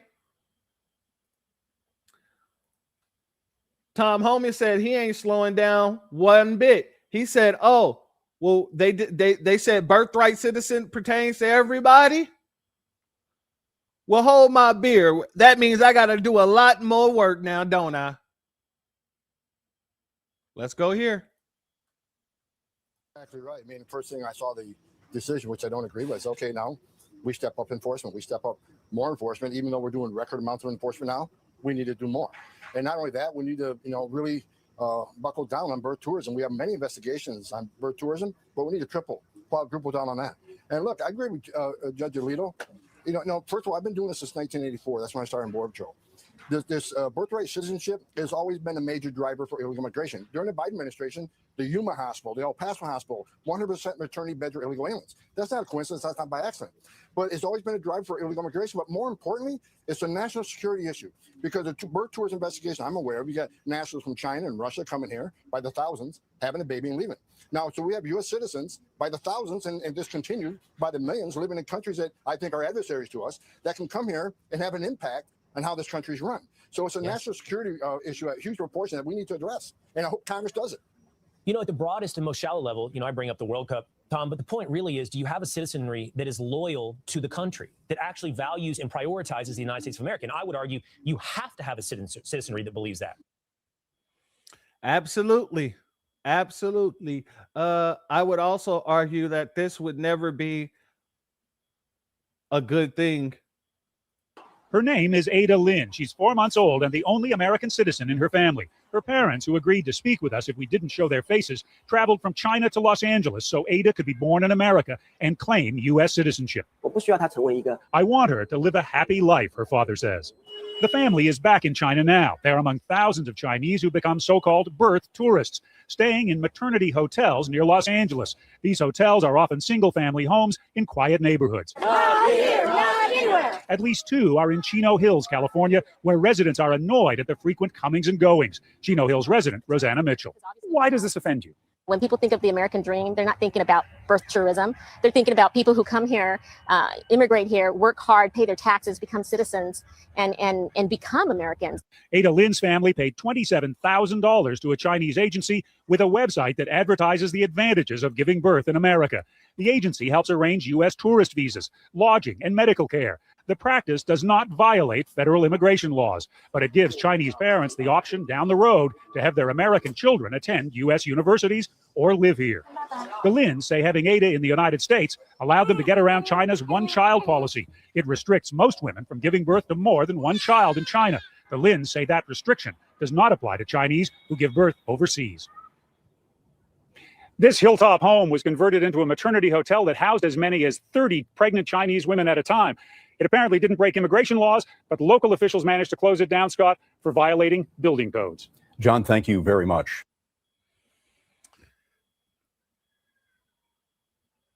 And it's also keeping this on out. Well, technically, this is going to be the biggest issue that everybody's worried about, to be honest with you. So is the long game to take over these Western countries? Is that the long game for the Muslim Brotherhood? Yes, there will come a point right now. I believe we're going to be in the time of action. The next step is action, which means they already recruited, especially after the 7th of October. It gave them enough place to recruit people and use that emotion grab on them. And then they went through the education system also. So now they have enough fund in terms of the charities that they use and the umbrella of the charities, and they have enough imams and they have enough recruitments. The next is the action. They will carry out terrorist attacks. More terrorist attacks are coming to Australia, more coming to the United Kingdom. There will be terrorist attack. And you will go back into this interview that we're having to remind people, we did warn about this. It's not because we're very smart and clever about this, and it's because the Middle East understand these terrorists because we suffered from them. You understand them better than anybody else. Because we suffered from them. And we know how to counter them, and we stop them. So let's wrap. What's your message to Australia? And the Muslim Brotherhood, do not tolerate people who do not tolerate you, and treat your country like your home, and treat the citizens like your children. Care about them. Future is really dark if you're going to allow these guys to be the elites, the Muslim Brotherhood to be the elites of your society. You have a great history. Protect your civilization. If I'm saying protect your civilization, this is a huge warning, a huge warning. Yeah, And that's why California is going broke, ain't it? Shout out to my sister Shun C. While in LA, they passed a bill for free medical care regardless of immigration status.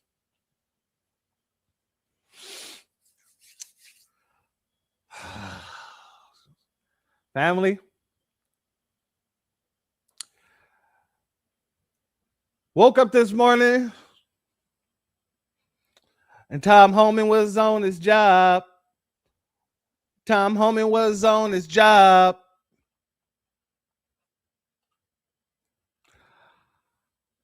Shout out to Donnie on timeout. DPS was out here deporting 355 West Africans in an operation called Wow. The Department of Homeland Security just deported 355 West Africans off this enforcement initiative called WOW. That's an acronym for West African Operations Watch. Yeah, these people committed crimes such as fraud, identity theft, overstaying their visas, and simply not meeting their residency requirements. Now, 110 of them come from Nigeria, 94 of them come from Liberia, 30 of them come from Ghana, 19 from Senegal, 15 from Cameroon, Ivory Coast, and Gambia 14 each. They have pictures and photos of these people, but I'm not going to go over 355 pictures of people. I'll provide some of them. So this is some of the pictures. Now, this girl is awfully bright. Like, I think she stayed in the bleaching too long. Bleaching did a number on her. But this is Lily. I'm not going to attempt to pronounce her name. She's from Ghana. She committed fraud. Wow. Straight out of Minnesota, Elk River, Minnesota. This is another one. Man, these African years be hitting harder than dog years. They like horse years over here. This is Andrew Boating, fraud and impersonating. Who you going to impersonate? Andrew like this? Yeah, I don't see you impersonating nobody but yourself. Another one from Ghana. This is damaged property. Damn, African years are hard. But Coffee Michael a day. Yeah, damaged property. Here's another one. Ghana again. Coca drug possession. I don't know what we could say on here. Adam Solman. Damn, bro. Hard years, man. Hard years. I thought shea butter was some type of anti-aging cream. Like, are y'all using shea butter out there? And another one, this is my last one. Regina Asati, Ghana. Damn, identity theft, fraud, illegal use of credit cards, impersonating. Who are you impersonating? Like, who are they running these scams on? You can't be serious, right? But yeah, they sending them to third-party transit hubs, but all these third-party transit hubs that they sending them to is back in Africa. So yeah, after that, and then they're going to send them to wherever countries they came from. But yeah, that's what they're doing with DHS is doing. Operation WOW, West African Operations Watch.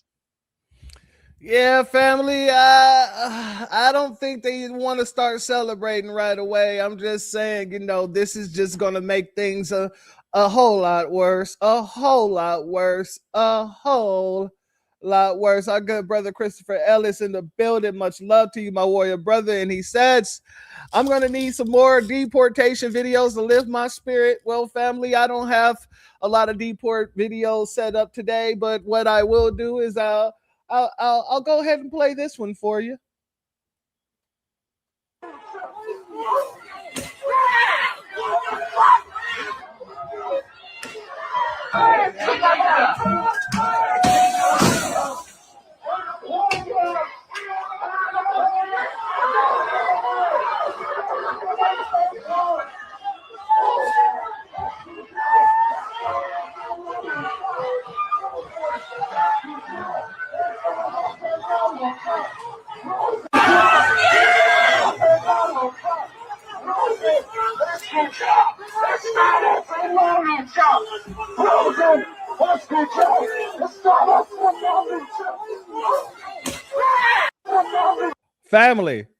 Family, can I say damn?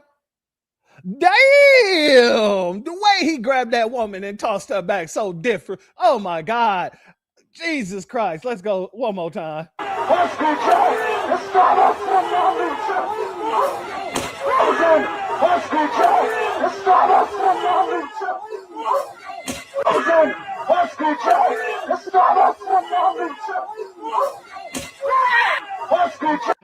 Family, family. I just was not prepared for the sound that her body makes when it hits the ground. It was a hardcore thud. Oh man, let's continue.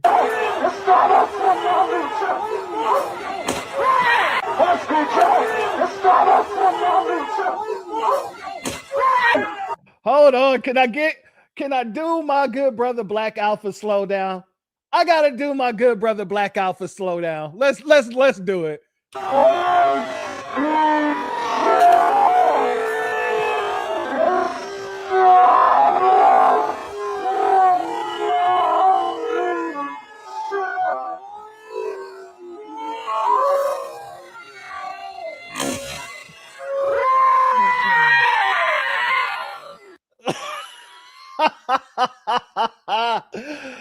Oh, family. I don't think that you guys should be getting your goddamn hopes up just yet. I don't think y'all should be hitting the streets thinking that you ain't got to worry about nothing just yet. I don't think. Oh, you want to see it in 2 speed, my sister? Don't threaten me with a good time. Hold on. Hold up.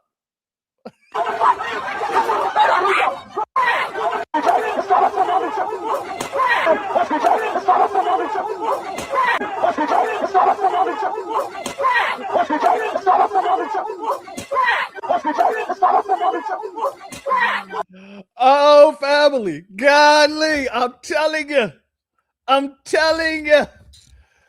I don't think they want to continuously be out there like this.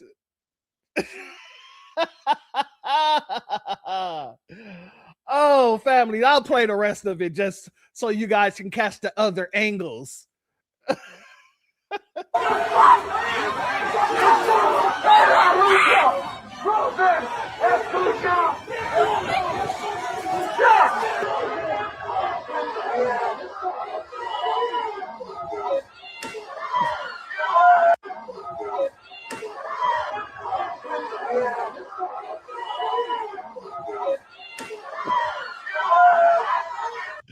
I don't give a damn. That thud when she hit the ground, that just hit me in the heart. Oh, God. Oh, Lee. Shout out to our sister Astarte Jones in the building. Woo! You too? I'm over here sweating right now. God, Lee. Jesus. All right. One more time. One more time. One more time.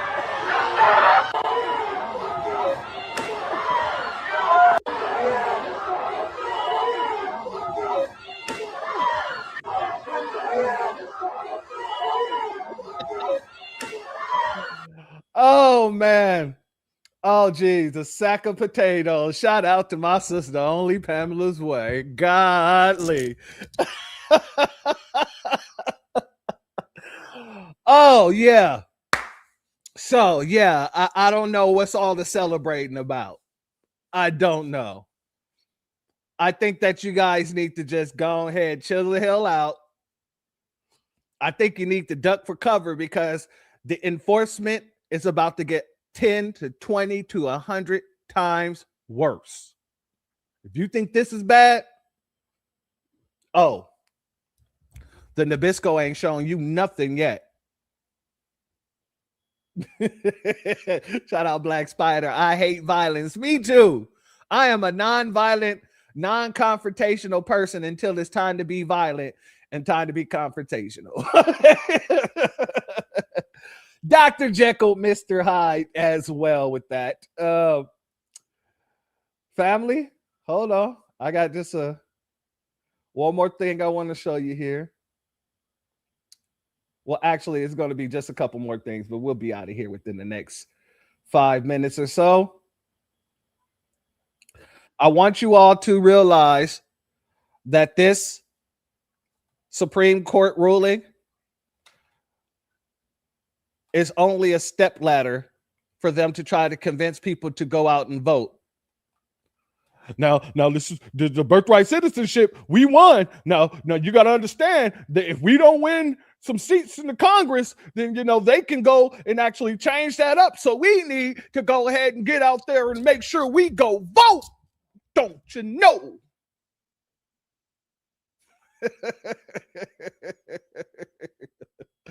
Let's go here.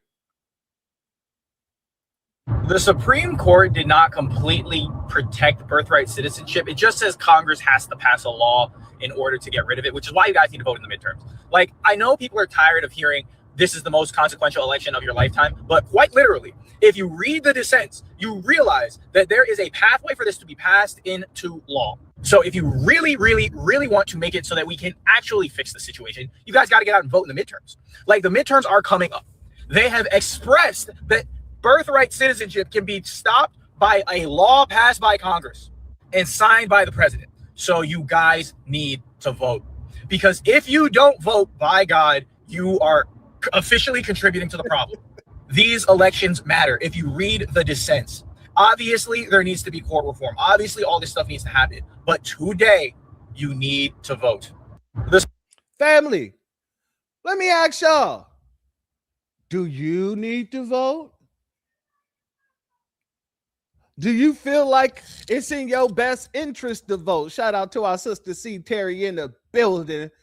Thank you for being here, my beautiful sister. Do you feel it in your need to vote?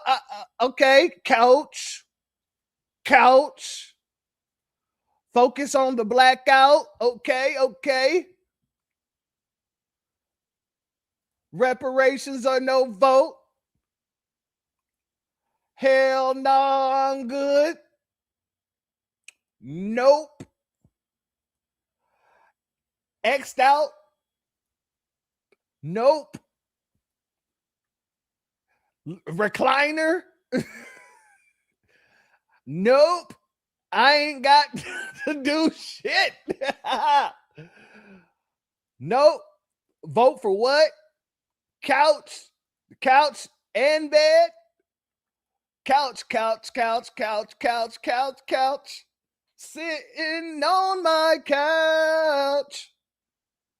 Yeah, I don't think anybody agrees with you, young man. Whatsoever. Looking like a tether version of Stefan Arkell. I forget the dude name that plays it. Jamel White, I mean. Looking like a tether version of Jamel White. He looks like Jamel White and Who Made the Potato Salad. Like that's what this man reminds me of. That he reminds me of Jamel White and Who Made the Potato Salad. God dang. Exactly. He looks Haitian to me. He looks like a Haitian Jamel White. Oh, family. But now, family, let me pull this down for a second, because I want you all to know that everything that we're doing is not in vain. Nothing we're doing is in vain. Because all these folks that used to be against us are starting to come around. And we got folks who's been listening to all kinds of people who says, you know what? I'm at the point, if it ain't FBA, I don't want to listen to it. But let's start out right here with this sister. You're right, my sister. Thank you, Miss Niecy. Not Jamel, Jaleel White. You're right. Thank you. Thank you, my sister. Let's go here. And y'all know it's a lot that I disagree with when it comes to certain FBA rhetoric, certain shit I don't agree with. But one thing that I am more and more leaning towards as far as their rhetoric is, I'm not gonna say not, how can I say it without sounding crazy? I see what they be saying about y'all immigrants though, like people that's not from America and that came here from other places. Like I see what they be talking about. I literally see. At first I used to be like, oh no, y'all tripping, y'all this. But the more things go on, I be like, I see what FBA be talking about when it comes to them immigrants. I just don't like how y'all be like trying to bully people if they don't agree with something. Y'all will be like, oh, you must not be black, you must not be this. That's the type of shit I don't like about y'all. But I'm starting to see what y'all be talking about with them immigrants though, honestly. And y'all know it's a lot. Now you don't like, because she said we be bullying people. We don't bully people. We stand on business. And when people say something that is off-putting, it's off code, something that just doesn't sound right, we ask that question: where are you from? Where's your family from? Where's your family's family from? Do you have any immigrants in your family? And if you do, is it your mother or your father? Like, this is just protecting ourselves. But she's starting to get what we're saying about the immigrants. Well, if you're coming around on that point, I guarantee you're going to come around with everything else we're saying, because everything we're saying is absolute. We're the only people who are being absolute about it. We're not sitting here trying to force you on the Republican plantation. We're not trying to force you onto the Democratic plantation. We're trying to bring you off of the plantation. We're trying to explain to you how they're both the same plantation. You've just given the illusion of choice. And this is why the next person says he don't want to rock with nobody unless it's FBAs. Let's go here. Shout out to this brother for at least keeping it 100-fold. It's like the FBA niggas is the only niggas I can listen to right now. That's black. The foundational black American niggas, them the only niggas I can listen to, because them the only niggas that can see a situation that's wrong or right and be like, yeah, but you feel me? Like, everybody else is like shilling, they have agenda base. It's like, my nigga, just keep it real this time. See what I'm saying? Like just tell the truth. Like, it's okay. Like, nigga, like, I get you right wing, but nigga, you don't gotta agree with niggas on everything. Like, sometimes you ain't gonna agree with the right wing niggas on reparations. You might support reparations and they don't, so be it. We locked in. You know what I'm saying? Or you a leftist nigga and it's like, nah, I kind of support mass deportation for something. It's like the FBA niggas is the only niggas I can listen to right now. That's black. The foundational black American niggas, them the only niggas I can listen to, because them the only niggas that can see a situation that's wrong or right and be like, yeah, but you feel me? Like, everybody. Shout out to that brother, because that's what it's about. We're not here to pull you to either damn side. No, hell no. I'm not even here to tell you who to vote for. I'm just here to tell you to make sure you're getting something for your vote, just like everybody else is. Because you see, they're trying to take everything that we done fought for and give it away to every damn body else. So you better be making sure there's something coming to you that's going to be replacing whatever the hell is being taken from you. This is what we're saying. And will you have some FBAs who are Republicans? Sure. Will you have some that are Democrats? Sure. But the black grassroots, we are neither. We are neither. So when he say the only people I can listen to is those FBA niggas, he's talking about the black grassroots when he's speaking about those FBAs. He's not talking about the FBAs who want to cape for your left side. He's not talking about your FBAs who want to cape for your right side. He's talking about the people that's standing right in the middle, telling both of them to kiss our asses. Where the hell is our tangibles? No tangible, no vote, no reparations, no vote, no anti-black free. Well, let's change that. Anti-Freedmen hate crime bill, no vote.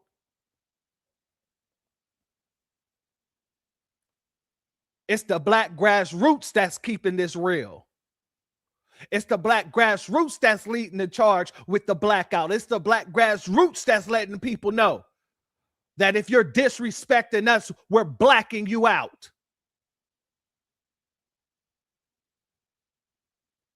This is why we do it. It may not happen right away, but hell, indoctrination doesn't happen right away. And many of these folks have been indoctrinated to the core. You heard old girl with the septum ring out here talking about we when talking about Democrats and what happened with them. She has been successfully indoctrinated into the Democratic plantation. She has successfully tied herself to the Democratic plantation to where she can't speak on herself without speaking on Democrats and vice versa. So it's going to take time for some people to relearn the facts, to undoctrinate themselves, and to re-educate themselves. When I was younger, I used to like Mark Twain. And the reason why I used to like Mark Twain was because of one simple quote. I will never let school interfere with my education.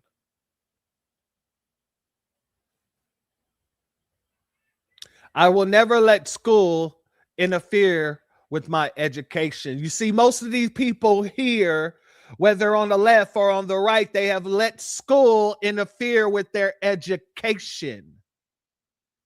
They allowed indoctrination to be the core of their belief system. And foundational Black Americans, we're not here for indoctrination. We're not here to indoctrinate anybody. We're just here to speak truth to power and spread light where the darkness is. And that's what everybody hates. And the fact that this young brother just said what he says, you best be believing there's more people that feel the same way. You best be believing more people in Roly Poly Martin's crowd is coming our way. Best be believing more people in Willie D's audience is coming our way. Best be believing all these tap dancing, bootlicking coons that's either doing it for one side or the other. All of their audience is going to find their way to us because we're not here for that. We're here for their empowerment. We're here to let them know how much they're worthy of having their power, and everything else is ungoddamn civilized.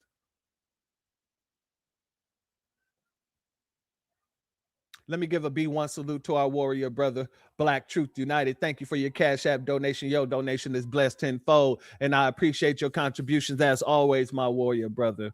But with that being said, if you're not subscribed, go ahead, hit that subscribe button along with the notification bell so you can be notified whenever videos like this drop. Please make sure you're hitting that like and share button so we can beat up the algorithm. Make sure we get this message out to the ears that need to hear. And if you have not done so yet, please click the link in the description. Go to change.org and put your signature on the petition for reparations. Family,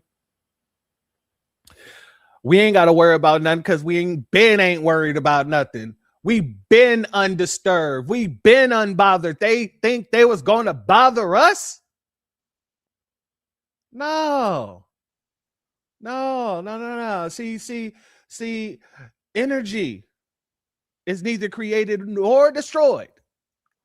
And when you send that negativity our way, all it does is bounce right back to sender. We're still on our square. Ain't nothing changed over here. TPS still going. Deportation still going. The truth is still getting spread.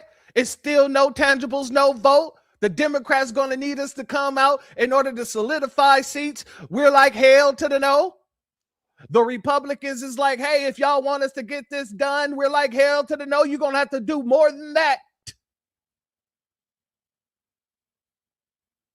You're going to need to bring us some real tangibles on both sides. You guys are neck and neck right now. And it's most likely that a Democrat is going to take at least one of those Senate seats. At least one. They need 4.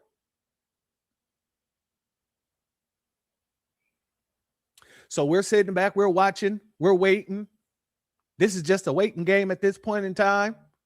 Our popcorn is still hot. I still got some sweet caramel popcorn put to the side in case I run out of this buttery stuff. Then if I run out of that caramel stuff, guess what? I got a whole big old bag of chips in there that I've been waiting to open.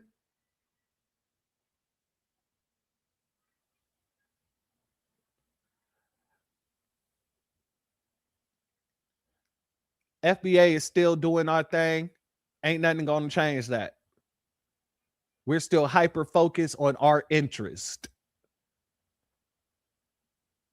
And if y'all want to let all these people in left and right and say that they're going to be citizens if they have babies, then I guess I'll be calling ICE on every pregnant Mexican I see, every pregnant African I see, every pregnant whatever I see, and let ICE work it out. If they're a citizen, oh, well, I'm just, making the report. You guys go and check, do your due diligence, do your investigation.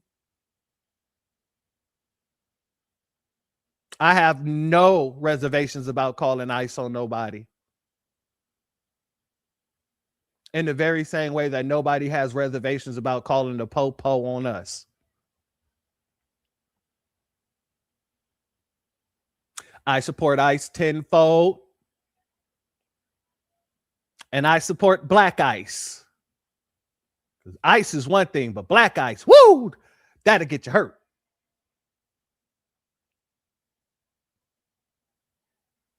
Be mad at it if you want to. I'm just protecting my own interest.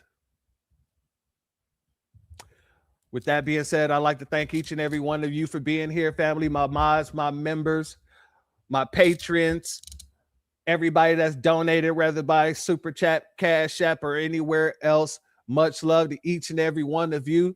I want you all to have a beautiful rest of your hump day. And I want you all to be safe. Stay safe, Stay black. And most importantly, family, stay the only foundationals. Peace, family. My grandfather built this country, man. He fought wars for it. And most places he went wouldn't let him sit down and get a cup of coffee. I can't even catch a cab in New York. It doesn't matter how many degrees I get. All you people see is color. Your grandfather was an immigrant. You're American. My grandfather was born here, Duke. And you people still look at me as just another nigga. I know that the government, whatever, can't stand us black people. He's doing everything in the world to make black man be extinct. But I'm going to tell you one thing. Us black people going to survive. So fuck everybody. I'm out.